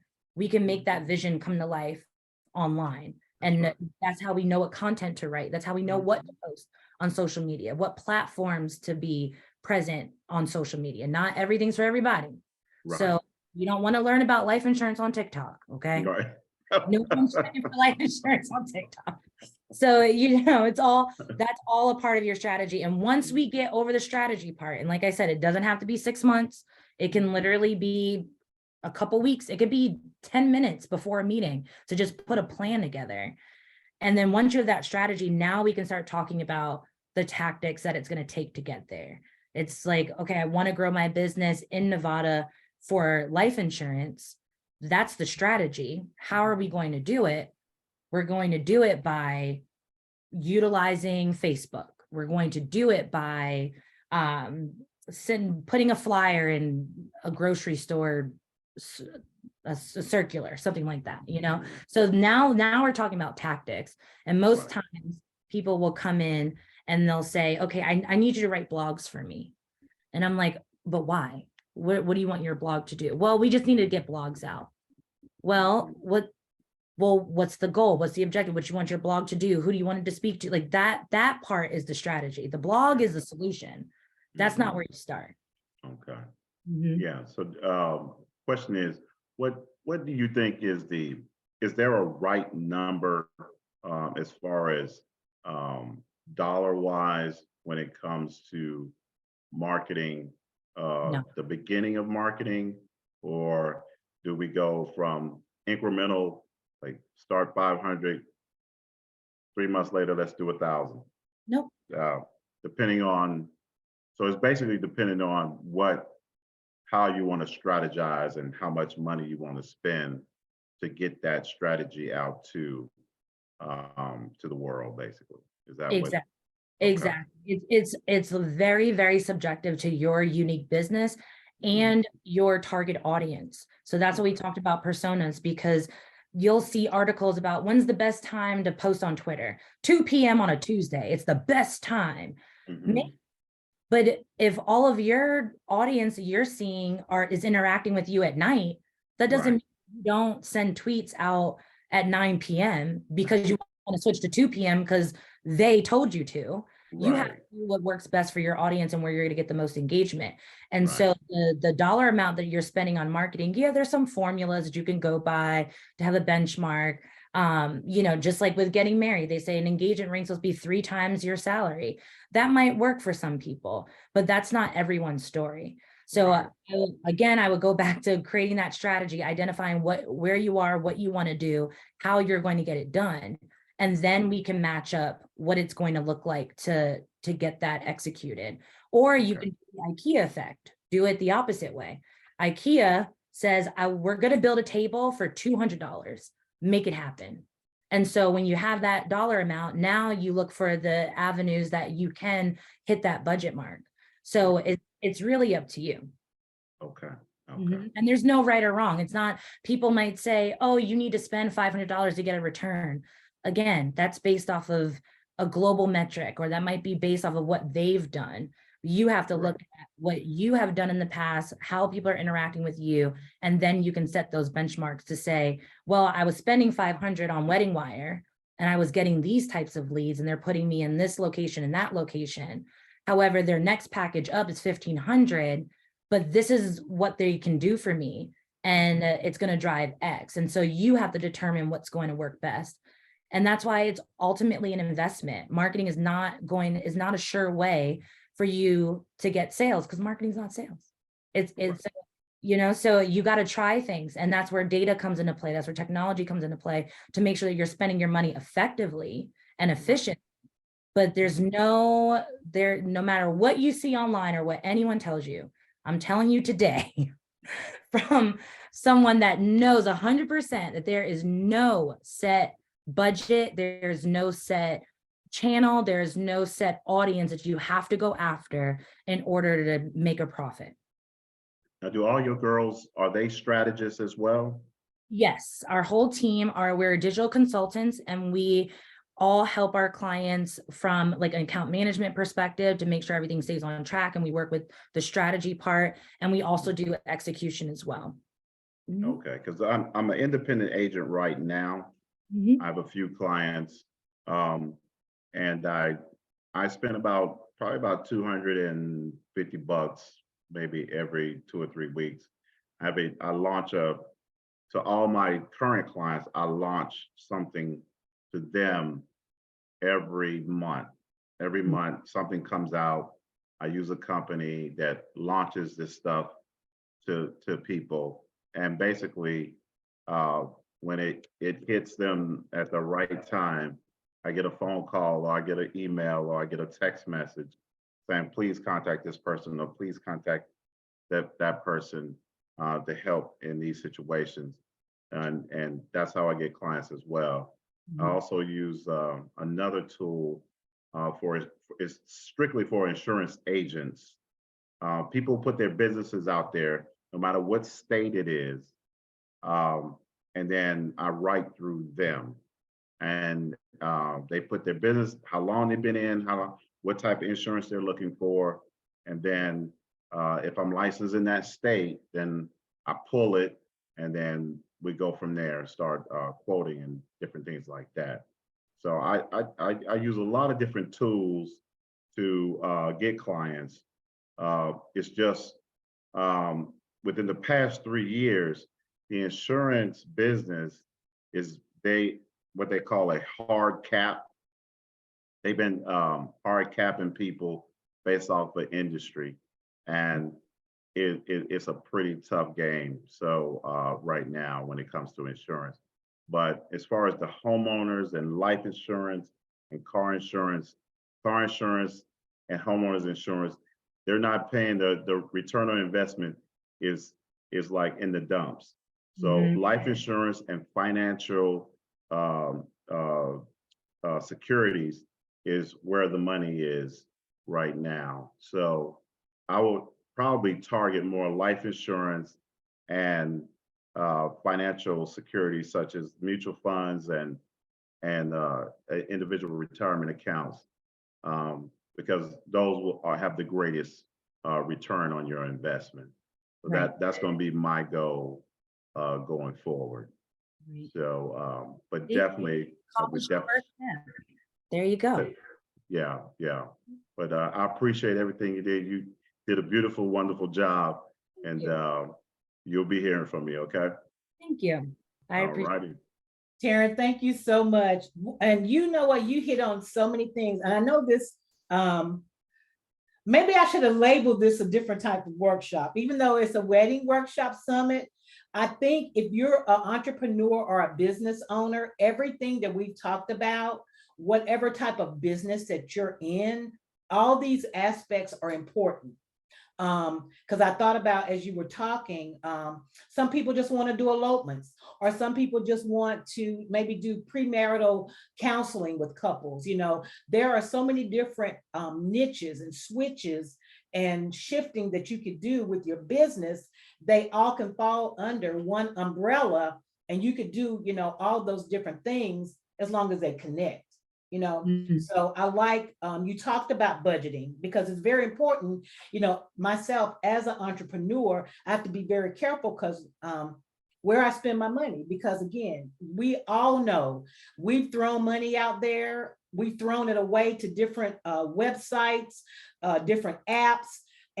But the bottom line is, once you get that lead, you have to build that trust, and then you have to close. It's because it's really all about closing. You know, we can have all the bells and whistles, but once we talk to that customer or client, if we don't close, if they don't feel comfortable, they don't trust us with what we say we're going to give to them or deliver to them, then we've lost them. I have a lot of my clients, potential clients, they want to know if I'm licensed. First of all, they want to know, have I reviews? Reviews are very important.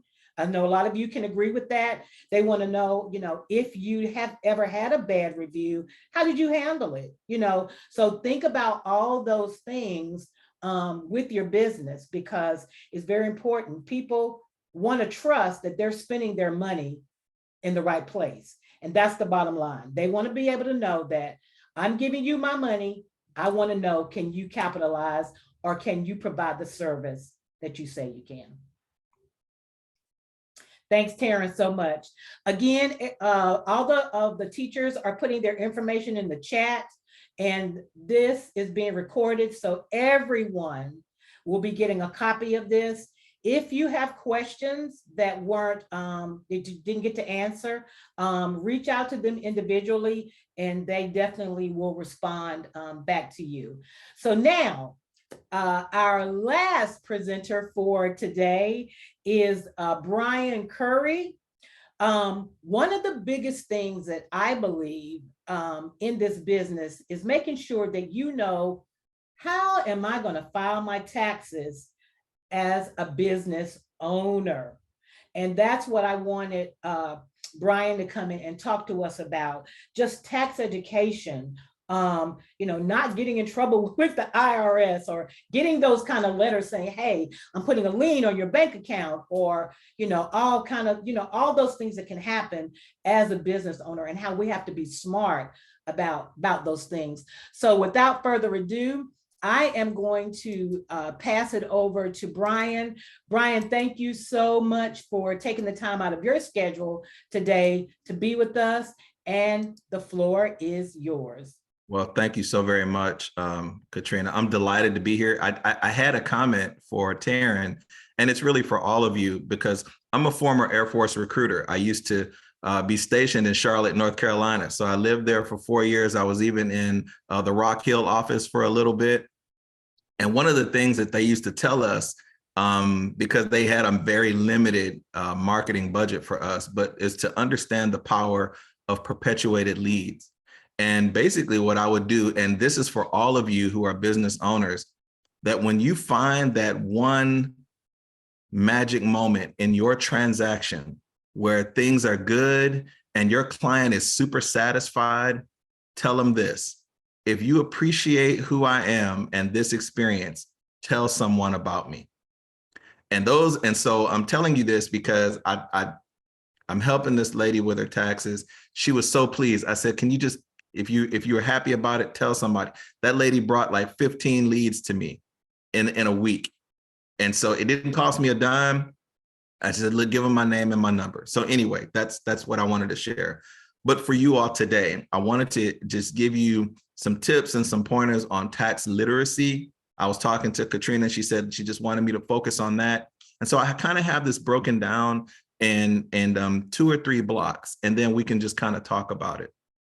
So what I've tried to do is to try to help people apply their life to the law.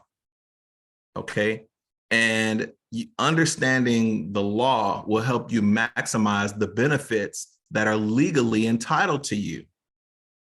If you understand that education credits, some of you may have children that are college age, or education credits are outside of what you owe Uncle Sam tax-wise, but can add an additional $2,000 or $4,000 or $12,000 to your refund. So if you have a child in school, that you know that they are entitled to an education credit up to $2,500 per student.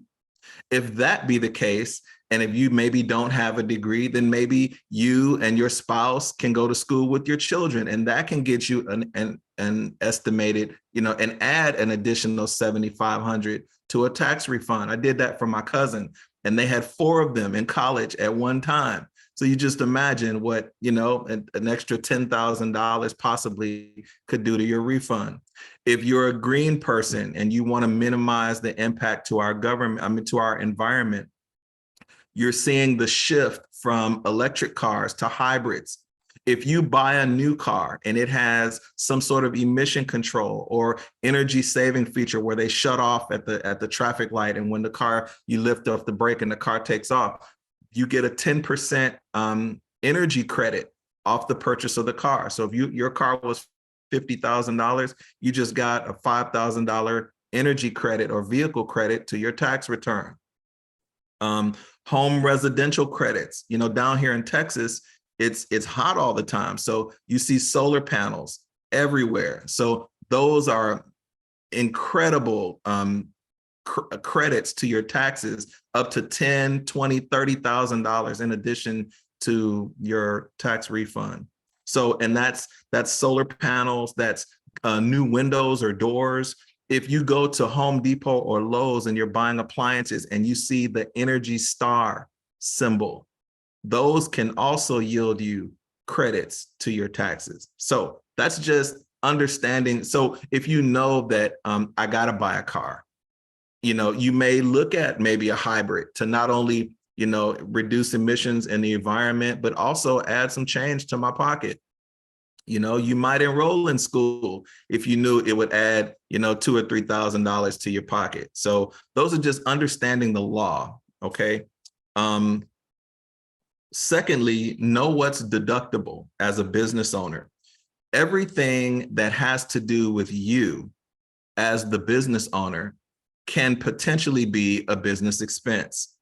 So if you are out and you meet someone, if you start talking about business over dinner, that just became a deductible meal.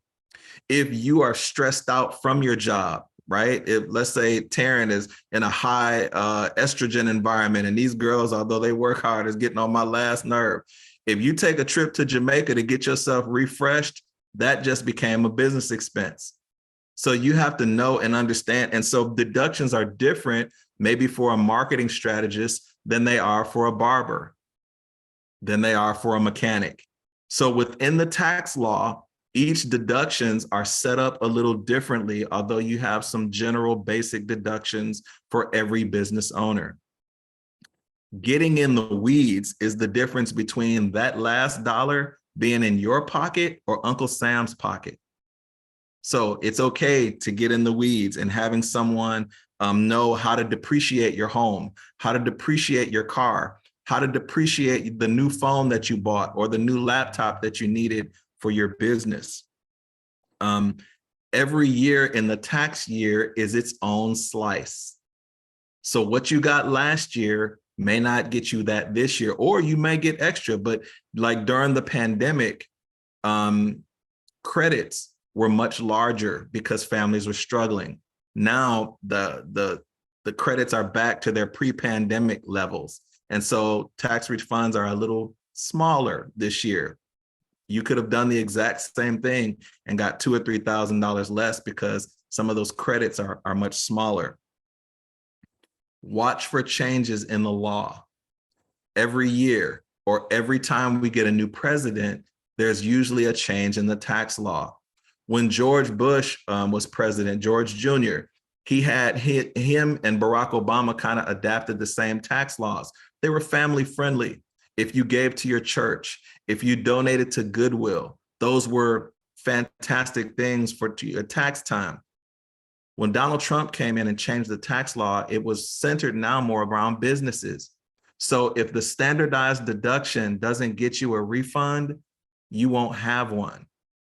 And so it is important for you to understand if you have a side hustle, if you gave somebody a ride or you babysitting your grandkids or whatever, those things that you normally do out of the kindness of your heart can now bring you a tax benefit if you understand where your life fits in with tax law. When you're looking at filing your taxes, understanding how your money is made will help you frame how you file your taxes and an understanding of what the goal is. So if you have W-2 income and taxes are being withdrawn or withheld from your check, then you can get a refund potentially. They can only give you back what was taken. That's why it's called a refund. They first have to take it. As a business owner, if you're getting 1099 income, all your money is made up front and there's nothing in withheld. So the best expectation you can have is to break even. Otherwise, you're going to owe. So the thing is, what we do is we understand your situation to either minimize what you owe or to break you even. So you can operate, earn a profit, and then not have to pay Uncle Sam.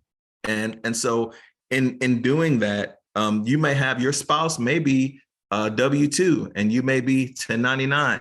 That's fantastic. And so if that, then your business expenses, filing a joint return, would allow them to get back every dollar that was taken from them during the year.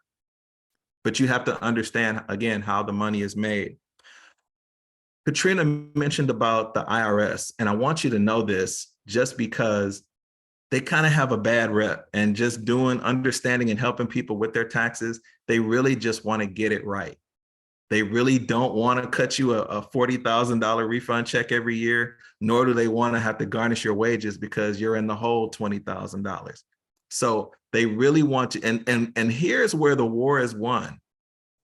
Anytime you start a new job, if it's a W-2 income, they're going to offer you a W-4, which tells your employer how taxes are withdrawn from your salary.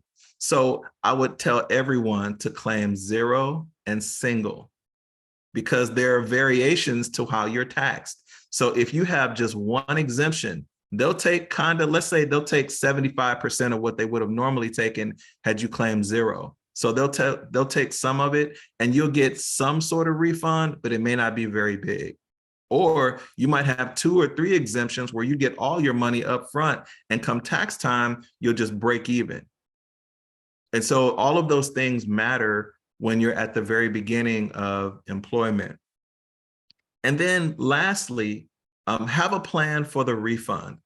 And if you're going to get a refund, and I say that to say, you can either use it to pay down debt, to make, to further expand your resources and capabilities.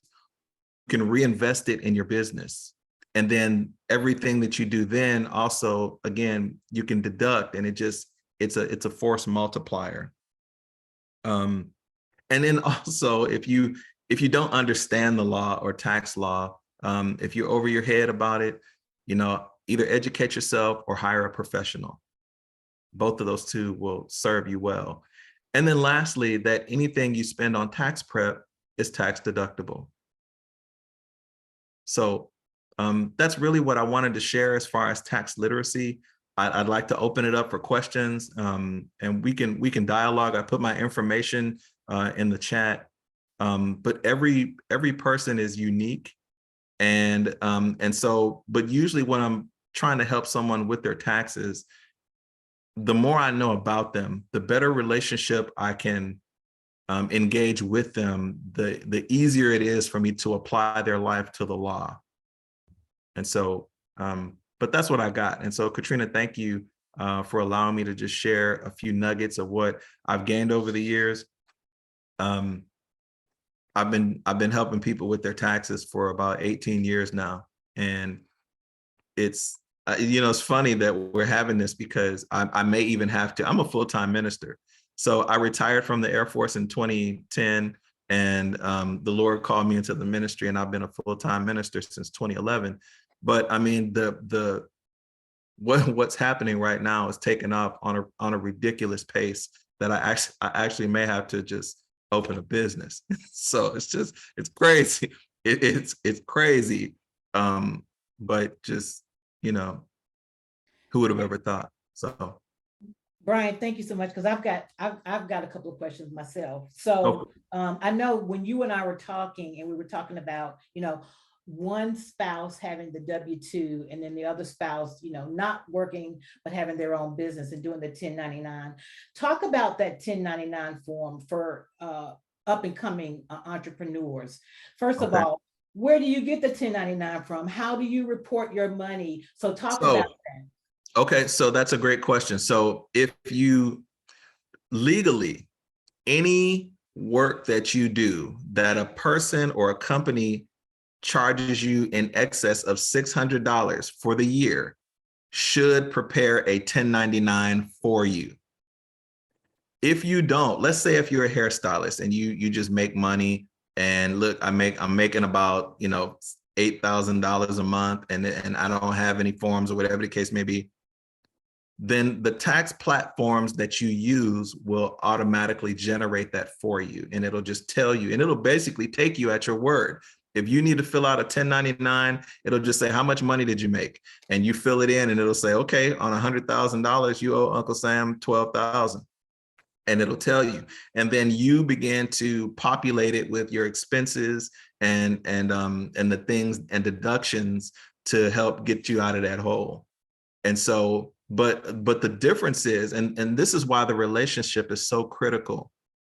If you go into an H&R Block office or a Jackson Hewitt or a Liberty Tax or whatever, and someone who has no idea who you are takes your tax documents and just puts them in and they just follow the prompts, because it literally is a very user-friendly platform that kind of anybody can do. That's the difference with you either owing Uncle Sam, getting a very small refund, because they don't know you.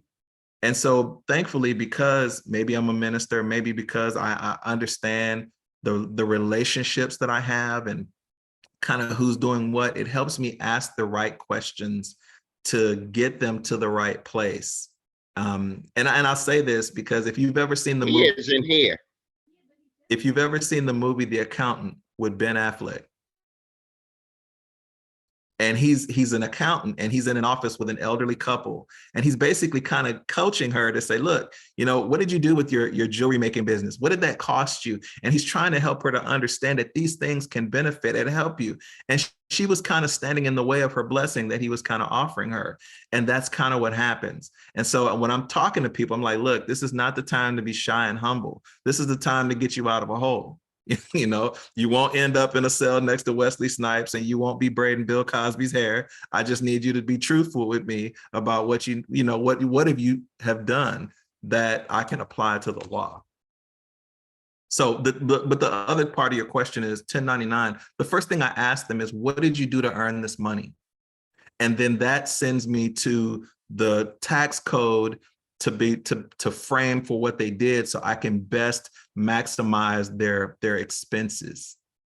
And then I get to say, like, are you a homeowner? Do you rent? Do you have to rent a space? Because all those are deductions too. You know, how much did you spend in gas? You know, and so I really, you know, I really try to get to know, and the more information I get, the better I can help them. Great. Taryne, I see your hand raised. I have two more questions. So my next question is, as we talked a couple of days ago, we talked about, you know, the different apps that are out there. You know, if you're not a person that's really, you know, good at receipts or, you know, documentation when it comes to that time for filing your taxes, are there some good apps out there to use? Are there some bad apps out there to use? How you get your money? Do people pay you cash? How do you document that? Do people pay you through Zelle or Cash App or PayPal? You know, talk about those different apps that are out there that they're charging money, you know, for their fees. So how do I take that information from there to be able to file my taxes at the end of the year? So this is where the IRS has evolved to pick up with the technology. So for the last probably 2 or 3 years, any transactions that you did through Cash App or Venmo or Zelle were off the radar and off the books. So now the IRS is tracking every transaction that comes through Cash App, Venmo. I think Zelle is still off the books, but for the majority of those Cash Apps, you will now get a 1099K in the mail. Our congregation is all virtual. So all of our donations are given online through PayPal. And so every year they send us a 1099K.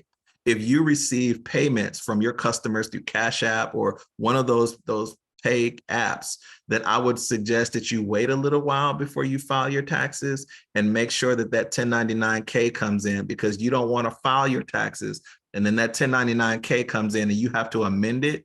And then now you owe Uncle Sam $2,000 or whatever because we didn't include that in the first time when we filed.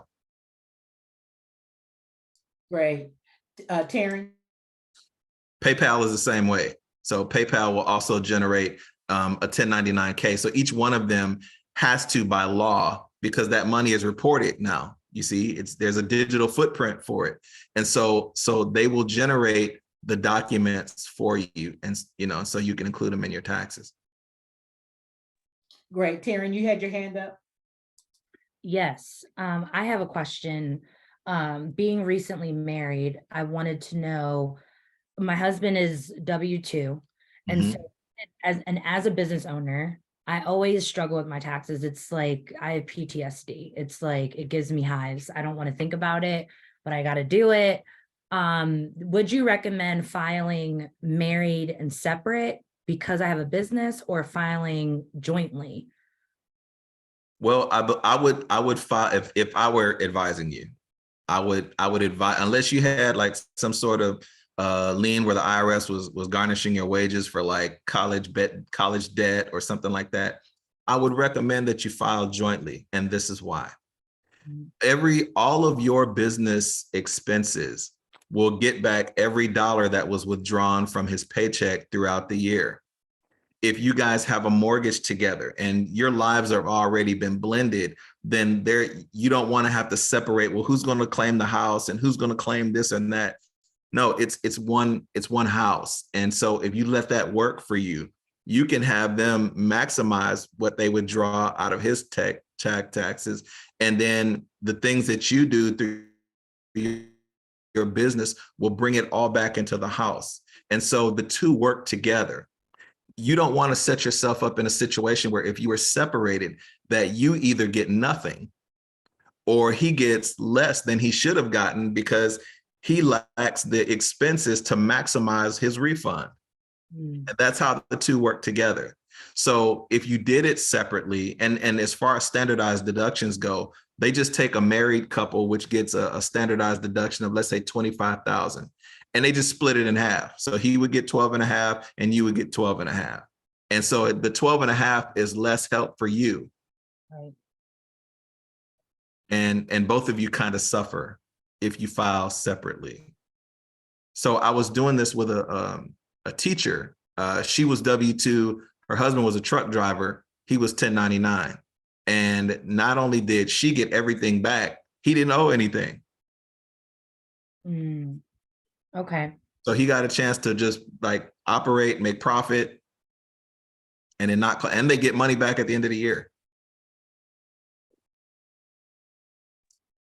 So if you have any questions, I mean, call me. I'd be glad to counsel you. And so a lot of what I do also is counsel my clients. Like, look, if you just come into me, I can't save you because tax year, like we're doing 2022. This is last year, right? I can't reach back into the past and fix this. Although moving forward, this is what we can do. Maybe get a new phone. Maybe you may need to get a new car to maximize the depreciation, and that might be a $5,000 or $10,000 credit just in having something new that you're using for business. You might want to take a vacation, or just maybe not feel so bad about having to eat out because you know that it'll help you at the end of the year with your bottom line. And so if you're understand that like everything about you're the business. So for example, Taryne, if you have to look the part when you go to work, okay, you can't go in there with your feet looking like crocodile claws. So if you got to go and get a pedicure, that's a business expense. It's you. You're the face of your company. That's a business expense. My red bottoms could be a business expense? Your eyeglasses. I mean, yeah, they go with my brand, so. I'm just here to tell you what the law says. Nice. Okay. You just have to know. And most of the things that people will tell me is like, man, I had no idea. I did not know that. And so all this time I've been doing X, Y, Z. And so what that is that's money that you've left on the table. Wow. And for me in particular, I've had really bad luck with trying to find an accountant because this is not my area of expertise. So I much rather hire someone than try to do the TurboTax and all of that. Sure. And what I've come to find is that people want to take your money, of course, and file your taxes. As you said, they're just plugging it in. But then the tax strategy of how do I get better for next year? How can I set up my ledgers to make sure it doesn't take me 6 months? Like last year was the first year I actually filed in the same year it was due because it takes so long to get all together and stuff, because I've never actually learned what I should be doing on a day-to-day basis. And this is literally like, I think I'd rather get a root canal than talk about taxes, but it's something as a business owner that like you have to know. And that's, I've dropped in the chat, like you have to have an accountant, like you have to do not. Yeah, that's the cost to operate, and if you want to sleep at night and you want to know that somebody has your back, and somebody that you can trust, that look, let me handle this, let me do it, let me meet with my people and let me do the marketing, and I can sleep better if I know that you got this covered. Right. And that's the beauty. Like my wife, I'm gonna tell you, my wife would have me when we first bought our home. I'm doing all kind of projects in the house, and I'm just like, if you wanted to look professional, hire one. Right. Right? I'm a supply guy. I'm a logistician. I'm not a carpenter, right? So don't expect these tiles to look like, Bob Vila did them on Home HGTV. That ain't happening. So I'm this, if you want and understand that the tax preparer or your accountant is giving you a result that you're satisfied with, and then maybe, and I've done this for people. I just say, look, send me your taxes. Let me review them. And I'll look them over and I'll just give you like kind of my own second opinion. I've even recreated a person's taxes just to say, no, you should have gotten an extra $5,000 here, because what they did is they didn't depreciate this, or they didn't add these expenses. You got a new Mercedes and that's not included in here. And so when you look at those things, those are impactful things in a tax return. Mm-hmm. And do you file the taxes or do you prepare? I do them both. Okay. And because, I wrestle with this, I struggle with it, because I consider it a gift from God that I have the understanding to do what I do. And so for the longest, I wouldn't charge a person anything to prepare their taxes. And I would just say, look, if this is a blessing to you, then, just bless our congregation or bless me or whatever. And it's when you get yours. I'm not even asking for anything up front. And so that's something that I've had to have my own little reckoning with myself. But it's in my own understanding and learning what I've learned over the years. I try to learn something new every year, and I try to dig into the law, and I try to read it to understand how to best advise the common person, because I was surrounded with people who were being taken advantage of by your local street corner tax preparers. Awesome. Okay, we have a couple of hands up. Ray, you go next, and then Paul, you're next.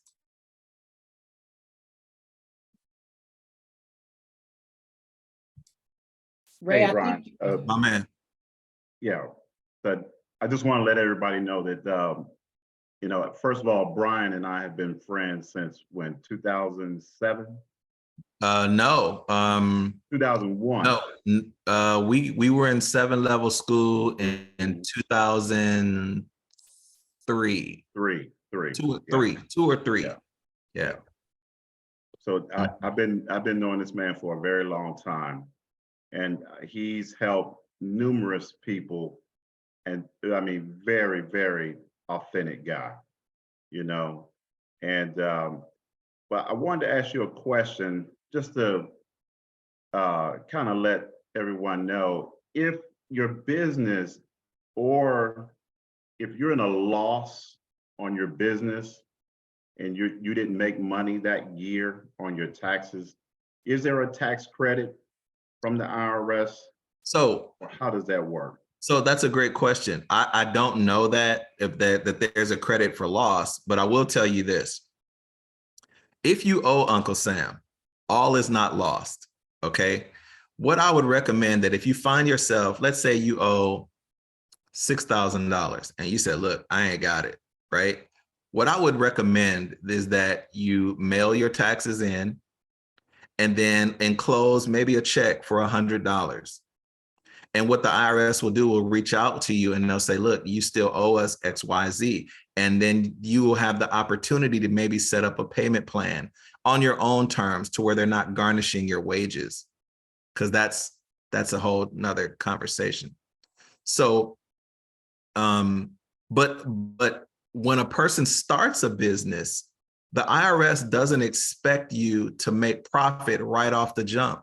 They kind of give you like a 3-year window of losses before you start to generate profits. So it's not, it's almost customary, because even if you open a hot dog stand, you got to buy hot dogs, you got to buy mustard, condiments, buns, you got to invest all these things before you even sold a hot dog. You might open a hot dog stand and find out you're in a Muslim neighborhood and don't nobody eat pork hot dogs. So now you got all this, but whether McDonald's serves a customer or not, they still got to open, they still got to operate, they still got to buy supply. So you're gonna be in the red for a while until you kind of dig yourself out of it. And so the IRS understands that. Now, 3 years after you've started the same business and you're not generating any profits, you're probably setting yourself up for an audit, because now they see that you're just using the business as a way to minimize your tax liability. Yeah. Good question. Thank you. Mm-hmm. Paul, did you have a question? Yes, ma'am. As you all can see, I'm still here because this is such good information, and I just couldn't leave. Online businesses, is that the same with taxes? I mean, my radio station has not made, because my prices are so low. Katrina will tell you, I've gotten fussed at because I'm charging too little. So I really have not. I put more money into my business than I have made with it. Mm-hmm. And I don't know if I was told wrong, but I was told I actually didn't have to file anything because I wasn't making anything. And also, I'm gonna stop doing that because I'm, like I said, moving forward, the show has given me a whole different perspective of how to have your own business. Will I be able to, because my business is our home base. So we were talking about earlier her red bottom shoes.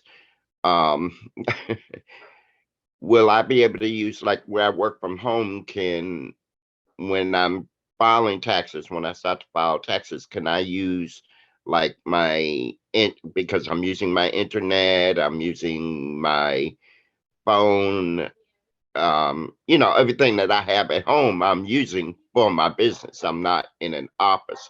So what are the limits as to what you can say you're using? Am I putting that question correctly? Yes, if I understand your question, and this is exactly why you can break the mold and you can start charging people what you need to charge people, simply because you, through your own pricing, are putting yourself in the negative.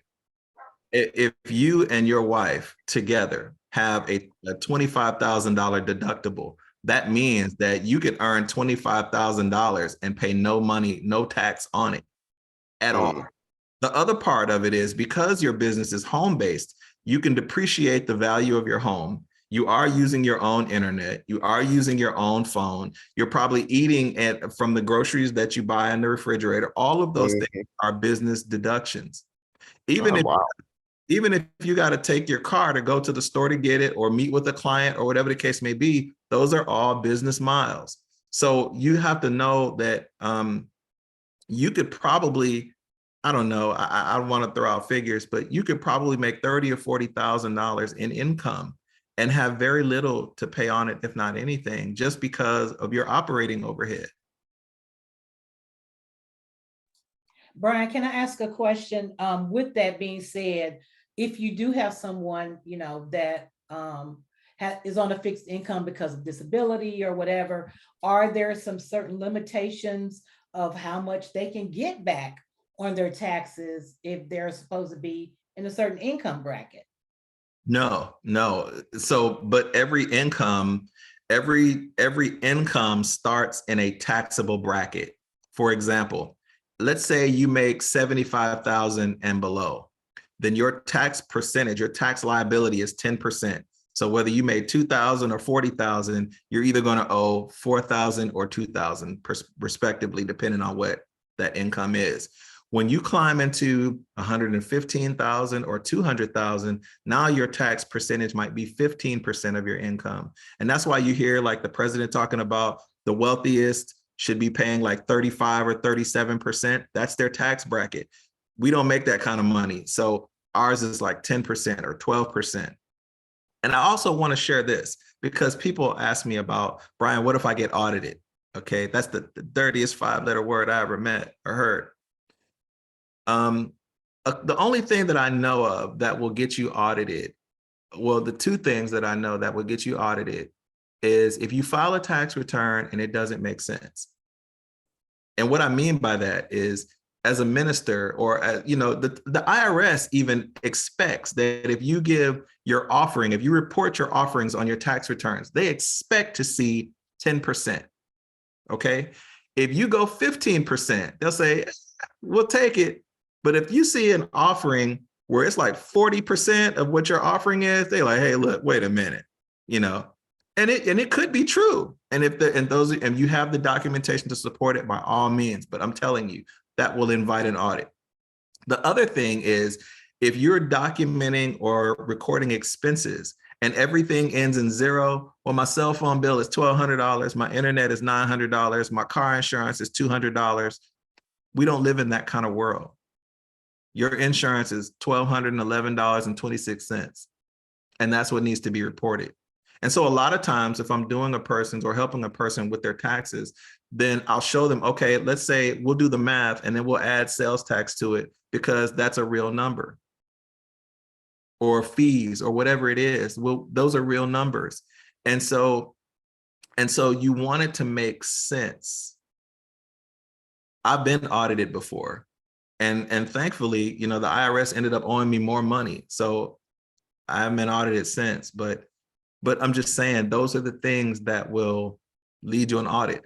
The reason I brought that up is because if your income is below $250,000, your risk of audit is 1 in 400.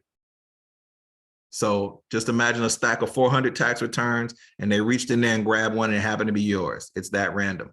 If your income is over $250,000, then your risk of audit is 1 in 20. Wow. They ain't after our money down here with these little nickel and dime refunds. They looking at Beyonce and Jay-Z. All right. So. Perfect. Pastor, Apostle Sean, I see your hand raised. Go ahead. Yeah. You mentioned about ministry, church. What I've discovered, especially mega churches, they have to now set their ministries up as a business. And you have to have a CEO. There is an administrative side to churches, and we're a small congregation. I'm the only staff member on our congregation, and I don't get a salary because we're just not there yet. And so, but there is that side. There has to be that structure now. They have to report. That means big ministries audit. And I just want to say the reason why I don't have a brick and mortar, a building, because I've learned that from me attending and working at a mega church, a big church, large church. And that put me in the mindset, you know what, I can't do it. And I had small churches. Now I still don't have a brick and mortar. I don't even share anymore. But just really, my wife and I, we have our ministries. We minister. I guess the blessing is, you hit on this earlier, I don't get paid to do ministry, because if I did, or whatever I receive, I don't receive enough, and I'm thankful for that, to even report it. Right. But if you're in ministry and you get a certain amount, correct me if I'm wrong, you get a certain amount, you got to report that. So you want ministry. The shame is one of the interesting things is now IRS has cracked down on mega ministries or large churches who need to file or not filing. That a lot of them hide behind the 501c3, the tax exempt, and but not all of that is falls under that umbrella, which is why you really have to be careful with that, and which is why they're diving in the weeds. Technology is taking us into places like 5 years ago. I never heard of a 1099K because we didn't have like these online transactions and Cash App transactions the way we do now. Now we do. And so now they weren't looking at that once before because they didn't know how to regulate it. They didn't know how to tax it or formulate it. And so, and even COVID has entered into our tax law to where if you got COVID, if it impacted your ability to earn wage, or there was a credit for that, where if you had to spend 3 weeks out of work or whatever, you would get a work credit because you couldn't work. And so those are things that we have to be aware of when we operate, and to be aware of it at tax time so it doesn't catch you, it doesn't blindside you. And so our congregation is set up to where we have its own EIN number, it has its own accounts. And I try to keep that separate from my stuff because, you know, and I don't want to get into ageism or anyone who's maybe not as tech savvy as our younger generations, but they'll just send it straight to my account. And believe it or not, I bank with USAA. They threatened to close my account because they thought I was running a business through my personal checking account because they saw all these like Cash App, Venmo stuff coming. And I'm like, and I'm telling them when I transfer it out of my account in the memos or whatever, that these are church donations. And I'm explaining to them and they're like, yeah, it just looks like a business to us. They didn't really care. And so I try to just drive them towards the church website, let PayPal document all that, and then, you know, the church can do its stuff on its, you know, in its own avenue. But yeah, you really do have to be careful of all of that because that can get you in some trouble.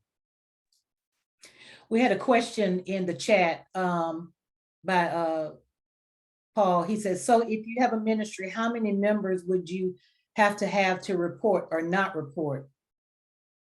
That has no bearing to the IRS.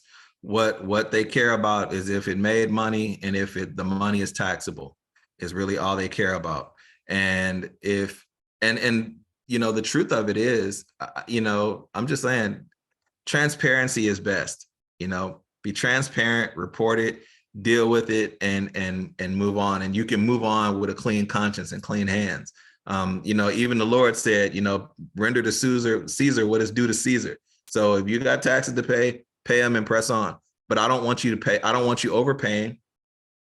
Right. You know, I have a responsibility to protect you, to say, look, I don't want you overpaying and I don't want you underpaying. And sometimes I'll tell my clients, look, if you were looking for a larger refund, either maybe your employer is undertaxing you, or this is how you have your money set up. And so if you need to make some adjustments, then, you know, either this is how it's going to be, or, you know, you have the onus to change it.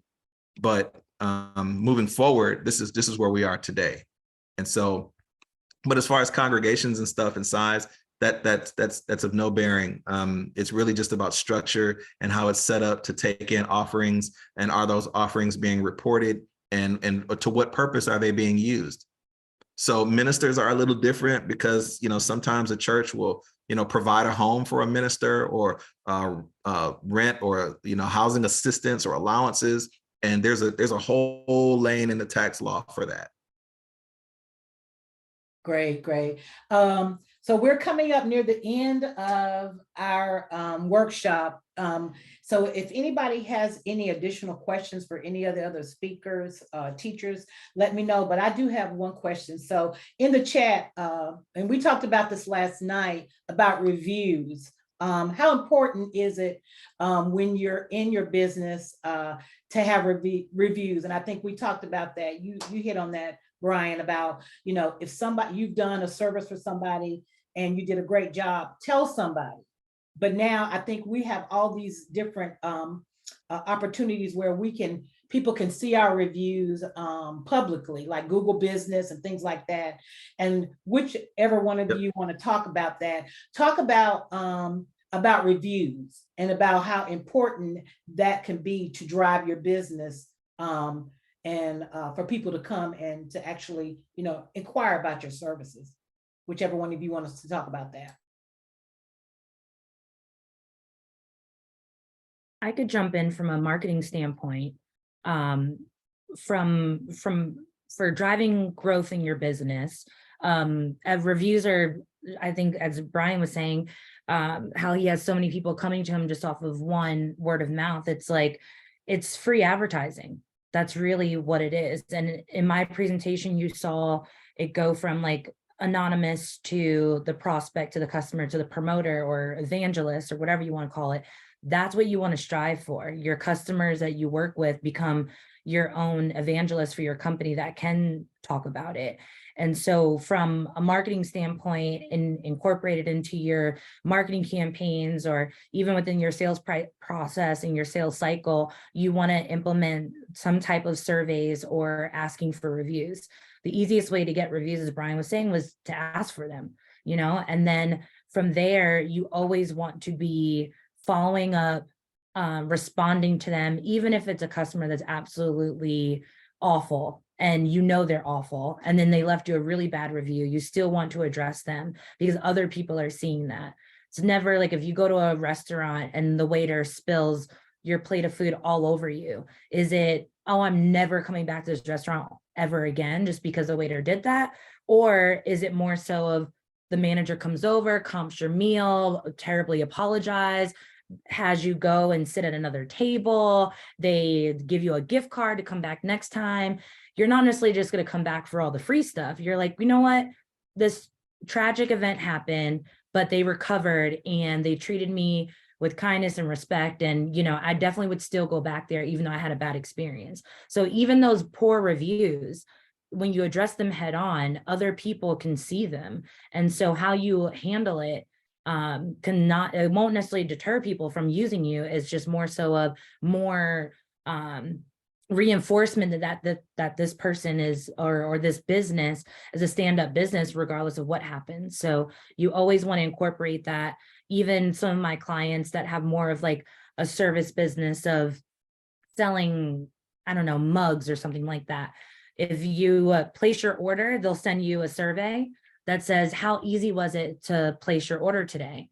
And it's just a simple yes or no question, or a 5-star rating that you would have to fill out. And then once you receive your cup, hey, you just received your cup.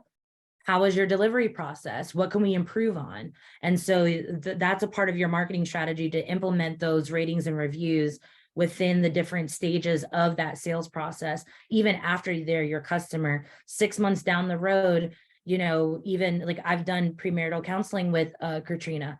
6 months down the road, she's like, hey, you guys have been married for 6 months. You went to premarital counseling. How are things going? Just being able to check in and having those surveys to make sure, were you able to use any of my tools? How did that work for you? And you're getting that feedback. You're seeing what people like and what they don't like. And you're also being able to assess like how that person's engaged. And then that's your data to then take it to the next marketing campaign that you're going to do. It's all learning, no matter if things happen the way you want them to, or they don't happen the way that you want them to. It's all a learning that you can then apply to do better next time. Great. Bryon, I see your hand up. Can you hear me? You froze up a little bit. So, darn, I forgot what I was getting ready to say. Your question about the reviews. So my wife and I do premarital counseling for couples, and I'm registered on a platform called Together in Texas, 2WO Together in Texas. And so they send me leads because here in the state of Texas, they realize that premarital counseling reduces the occurrence of divorce. And so when you go to get your marriage license, they give you like a $50 coupon off your marriage license if you've had premarital counseling or someone who's registered through this platform. And so Together sends me leads. And what I do when I finish counseling with a couple, I'll ask them, look, Together in Texas is going to send you a survey.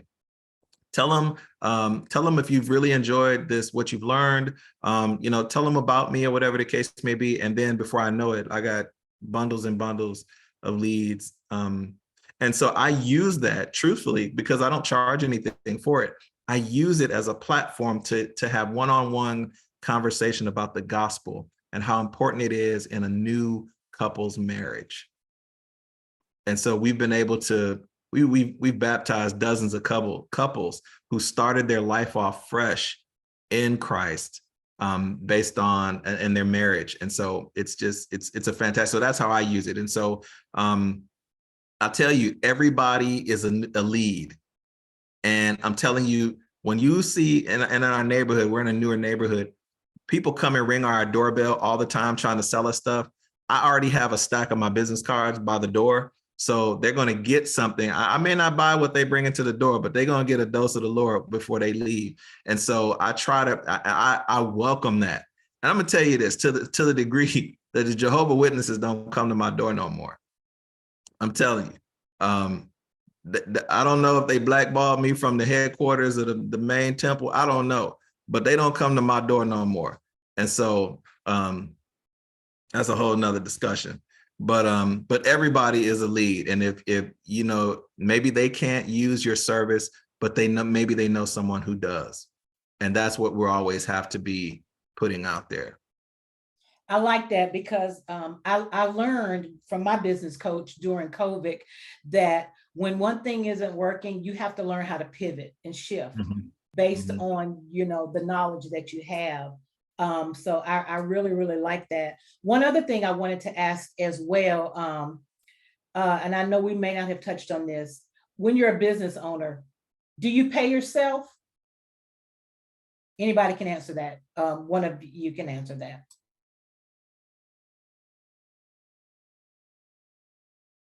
I think that, well, truthfully, your business has to be structured in order to pay yourself.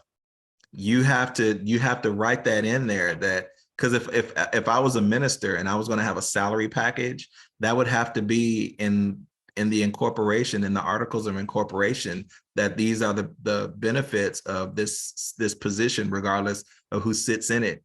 If you have an LLC, you really do want to set yourself up, or maybe even hire a company to do your payroll to make sure that you get documented income. So if you want to get a car loan, or if you want to apply for a mortgage, you have those required legal documents to do that. I like that. And also, can you guys talk about the importance of, and I think you hit on it earlier, Bryon, about how you were getting money and it was going into your personal checking or banking account. How important it is to have a business account?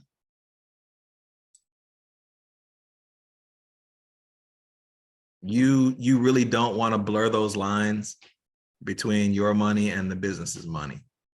And unless tax time it's your, you know, if it's one and the same, then that's one thing, and you can file your taxes to reflect that.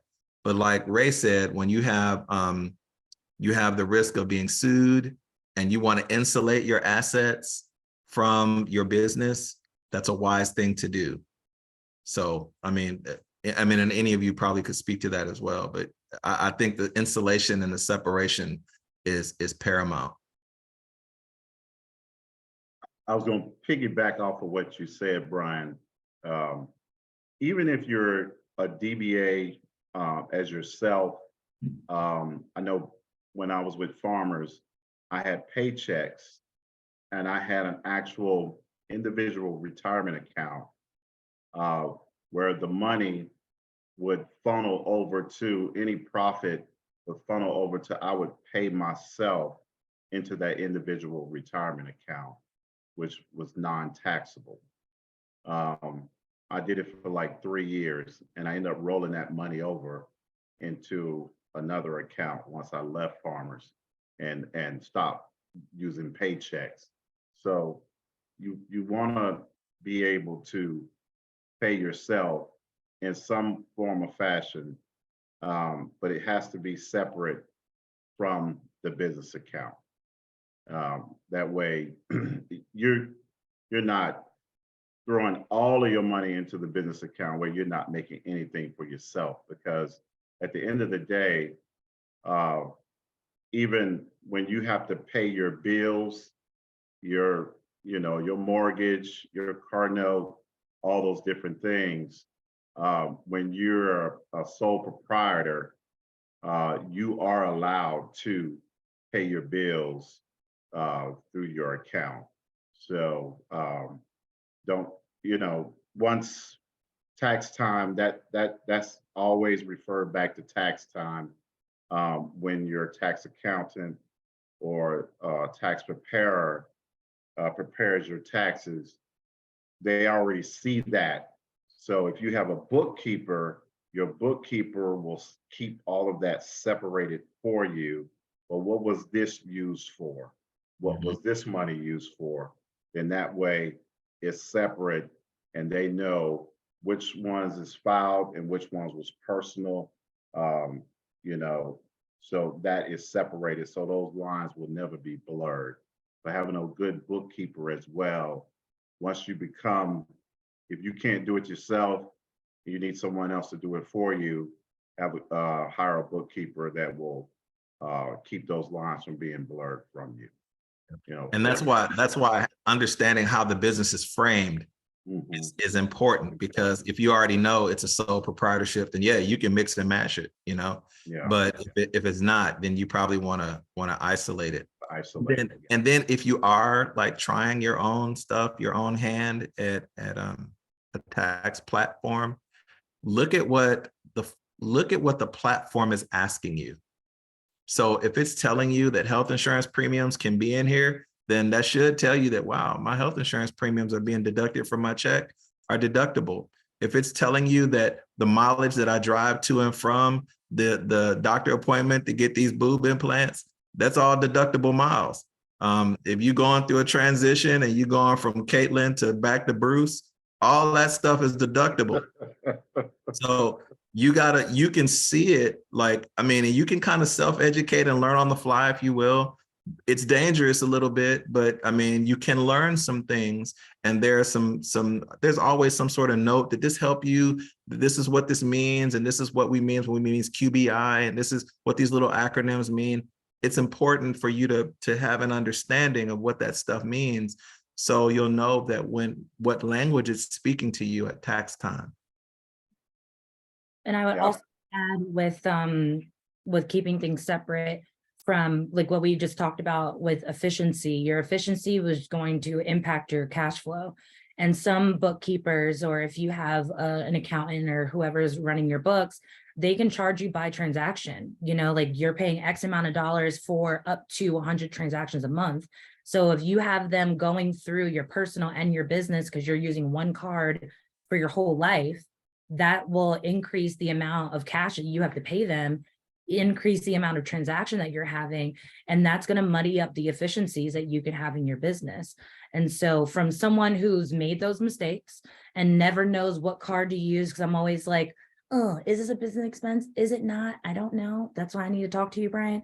That's why it takes me literally like 6 months to almost a year on top of my regular life and running a business and trying to do tax prep. Last year, I told you guys, last year was the first year I've actually filed in the same year it was due.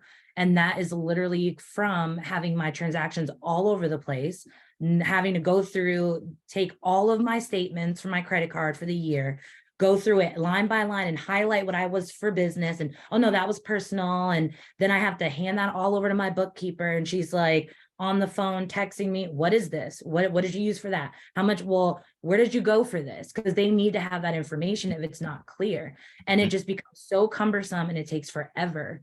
So from a marketing standpoint, you want to improve cash flow, you want to have efficiency, keep those transactions down. And from a personal testimonial, you want to separate your life as much as possible so you don't, kind of hurt your business in the long run. Taryne, can I say this?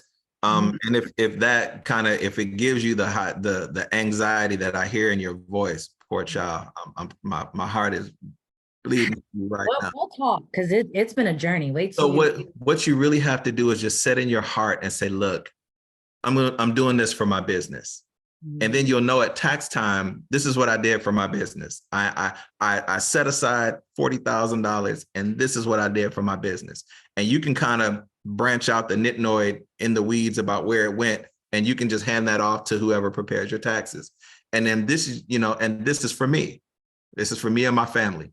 But I want to tell you, as the face and the heart of the business, and I mean this with all sincerity, everything that you do for you is nearly deductible.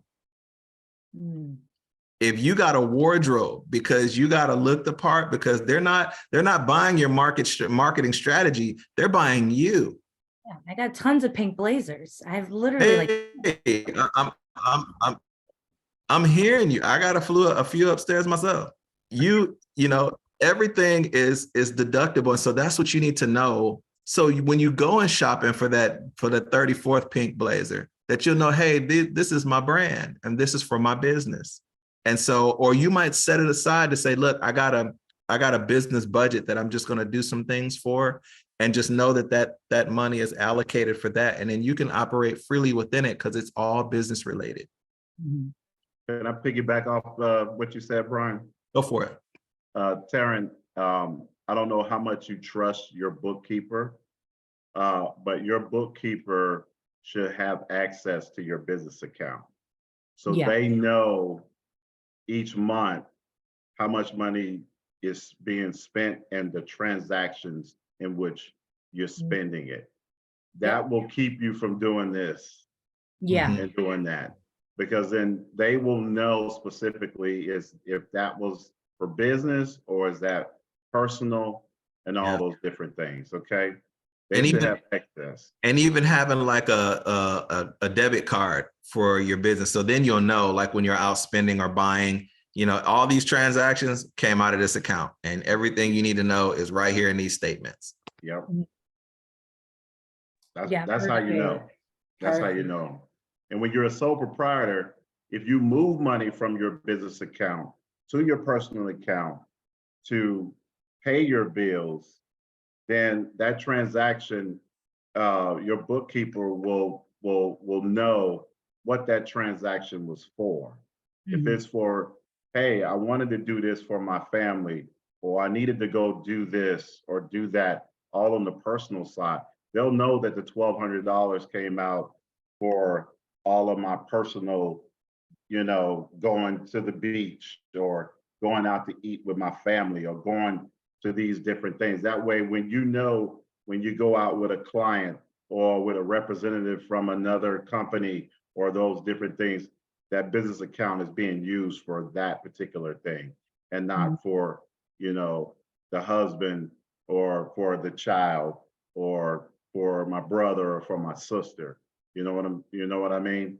So that's where your bookkeeper need to be a little bit more involved with your business, and not just whenever I give her everything and then she can take everything and then put it all together and whip it up in a nice little whipped cream or whatever. I mean, you have to make sure that those two things are separate. So once you started spending the business the money on the personal side, you actually move it to that side, and then you spend it on that side. And then for the business side, you actually use it for that side. And that's the one you're using all the time anyway, because you're always interacting with people within your business. Mhm. So yeah, so that's how I personally, have done it and done it in the past and do it now. Just make sure that money is moved over into the personal account. And then I put that business card away. And then when the week starts again, that's when I put it back in the wallet. Mhm. Okay? Awesome. Paul, did you have a question? I saw your hand raised. Did you still want to answer your question? Yeah, I do. I had put my hand down because I forgot the question, but then the Lord brought it back to my remembrance. It's the medication, y'all. So and your brother's funny. I like your brother. Wait a minute now. Which one is funny? Are you talking about Bryon or Ray? Ray's my brother. Ray, your brother Ray, funny. Oh, I thought you were talking about Bryon because he's the one that put the chat in there about the chitlins. Yeah, I saw that too. All y'all funny. But anyway, I'm glad we can't smell the chitlins via Zoom. My question was, now see, and I forgot the question again, Lord Jesus. Oh, okay, so when you're a small business, and anyone can answer this question for me because this has been an issue with us, and your credit isn't that great. I'm not gonna say what my credit is because we help other people get credit. Our credit's gotten better. And you want to get a loan to help your business, like if I want to hire um Miss Gordon, Ray, and Byron to help get my business better. How can you get a loan under you? Is it better to get a loan under your business name or your personal name when it comes to your credit scores and stuff? How can that be work so that you can get a loan to help grow your business? Because all these things that I've heard today, I definitely want to work with all of you to help grow my businesses. But money is an issue, if you understand what I'm saying. I'm not making a lot of money right now, but I know that I can with the businesses that we have. Um, so basically, that's my question. If I could just jump in just to answer this, you have to deal with a bank or a lending institution that does business loans. And if they don't do that, then they're looking at you and your personal credit to qualify for this loan, because the bank or lending institution doesn't know either one of you. So I would recommend either, you have to deal with the sharks of like Lending Tree, who will loan to you and not know you, but it'll be at 28% interest. Or, you have to go on, if you have a relationship with someone at a bank who can advise you, and you tell them, look, this is what I'm trying to do, and they can advise you on the best path or way to go. Okay, so second part of the question then. So when you want to grow your business, when like I want to hire Miss Gordon to help me, you guys, how do you do it when you're not making a lot of money? Is that come to the point where you try to get, I mean, that's the thing that I'm struggling with right now. I want to make my businesses better. But of course, as I said earlier, both my wife and I are on disability. Yes, I work, but it's just I don't have enough money to build the business that I want to bring in more revenue. I don't have enough money to do the things that I need to do to make the business better. Like have you guys a part of the team to help. You understand where I'm coming from, Katrina? Yeah. Can you guys answer that question about the loan? Sure. So as far as like paying someone and growing your business, you can either ask someone to donate their services to where you get the benefit of the service and they get to write off what they've donated as a service. Or maybe you can draft a contract to say, look, I can't pay you today, but should there be any future revenues generated, you could get 25% of any future revenues generated. It's really all in how it's structured. So that's my question to the three of you today. All right, well, that'll have to be a Well, sidebar conversation. Apostle Paul, just let us know when you open your OnlyFans account, and when oh no, he didn't. and then we just get a 6-month free membership or something. Okay. I would also say too, as far as like making more money, because to be honest, I've been in this position as well, as where like they always say what they say, like the cobbler's children always have the worst shoes, right? So being a marketing agency, we've been terrible with our own marketing and generating our own inbound leads because we've been helping everyone else, and we didn't really have to go about that in our way because we had people just coming to us. We never really had to market ourselves. And so putting a lot of money up front to hopefully get that return, as we know that marketing is an investment, it was really scary because I'm self-funded. Everything comes out of my own money. And so I didn't really know where to go because I needed the help, but I couldn't really afford the help. And so one thing that is really important is your pricing. You will like I think it was Ray or Bryon had said it. It's like your pricing will really be the sacrifice of your business. You can't be afraid to charge what you need to charge. You can do the research, you can see what other people are charging your area. You know, even if your pricing is too high, you know, if you have someone that says, hey, like, I can get someone to do this for X amount of dollars, why are you so expensive? Well, then that's a learning for you to adjust, or you provide that value to your cost. And you do not want to count other people's pockets. You don't know what other people can afford. So you don't want to discount your services. You always want to add value. If someone says, oh, well, I can't afford it, you know, like, would you be able to knock this off? It's like, well, here's what I can do. If you do this today, then we can do a free month of whatever in the future. We can do, you know, you need to work with your pricing to make sure that you're getting your true value. And that's a whole other conversation that we can have about pricing and everything there. But also it goes back to marketing. You want to generate those leads. You don't want to be spending your time with people that are asking questions and that don't really know what's going on. They just want to have a call to talk. You want to work with people that are ready to make a purchasing decision.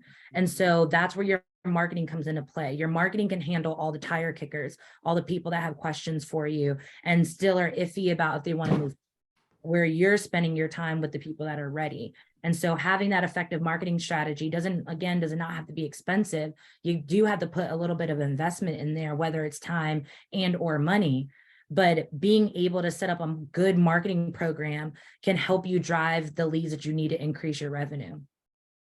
Yeah, I just want to piggyback off of as well. You get what you pay for. You know what I mean?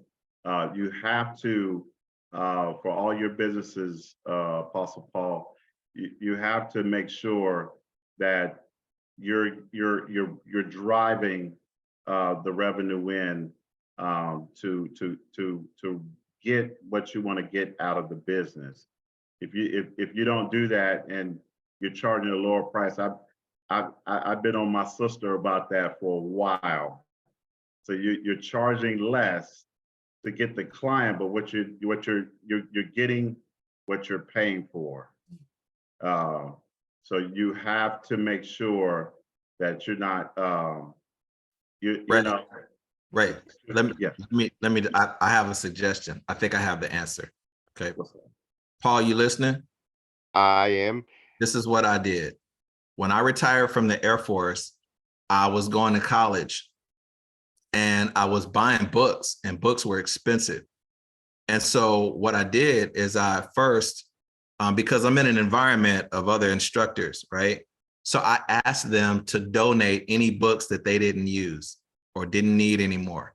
And I used those books and I opened an account on Amazon and I started selling textbooks. So I got all these books for free, and I was making about $2,000 a month selling books, right? And so it was kind of a hustle. But what I'm saying to you is that if you know a lot of folks that are faith-based, what I would tell them is to just share your vision and say, hey, look, I just need some donations to get started. And if we can have one day, I would choose a day probably around May 1st after everybody's gotten their income tax refund. And I would have like a little drive and say, look, you know, I'm trying to start this. This is the goal of it, but I need your help. And you'd be surprised how the Lord will touch people's hearts to fund that dream and give it the wings it needs to take off and fly. And it wouldn't cost you anything. And it's faith on everybody's part to say, you know what, we were able to help and bless him the way the Lord blessed us. And so that's where I would go. And then you don't need a loan. You just needed the Lord. Right. Because like Apostle, he's my apostle, he's my covering, said earlier, it always seems like with our people, they want me to do them favors. And Katrina will tell you, Katrina was faithful to the radio station, you know, but she had to move on to do other things. But she knows, because I talk to her a lot. You know, she's my spiritual daughter. People will want to come in and say, well, I can only afford, and because I wanted the customers and to build up the radio station, I was like, okay, come on. And like the other sister said, I was saying, okay, well, if you come on, I'll give you 2 months free. And then, you know, it will go to a certain amount of price. And it's internet radio is not an easy business. And I mean, I know I can make a great business out of it because Katrina will tell you my integrity with my radio stations is really good. But I also expanded what I'm getting a lot of flack on. Um, I brought in secular music in the evenings, which I call late night sounds, and people are like, oh, well, you're apostle. Well, okay, yes, I am, but this is also a business, and I'm only dealing with um independent artists. I'm giving them a platform. But the vision is to have an independent artist real AM FM station. Katrina knows this because there is not one out there, so it's just a matter of keeping the wheel going and trying to get to where I'm going. Well, guys, we are way over our time that we were supposed to end. Part two, woman. This has been absolutely phenomenal. Again, for everyone, this has been recorded. So if you want to go back, I'm going to send the recording out to everyone, even the teachers on the platform today. And you'll get tomorrow, you'll get last night's recording as well as what we talked about. But one thing that I do want to say before we shut down is all of you have touched on everything that I was praying that will be touched on today for this workshop. And I want to take my hat off to Bryon, Ray, and to Taryne. And I understand what all of you are dealing with, especially new business owners, when it comes to not charging enough. I've been there. Taryne is actually, I'm going to be working with her company. She's looking at new marketing strategies for myself, for my business, everything. And she fusses at me as well. You're not charging enough, this, that, and the other. So trust me, those growing pains, once you realize that, I know that I should be, but I'm not, the light bulb has gone off and you are worth it. I just want to say that. If you are doing a business and you've got the knowledge and the passion, and this is what you love to do, you're going to be blessed in it. You're going to hit some bumps and some, times, and you're going to be like, I want to give up, but you will be blessed if you keep persevering and pressing forward. So that's my last word for today. And I want to thank each and every one of you. I'm going to take the recording off.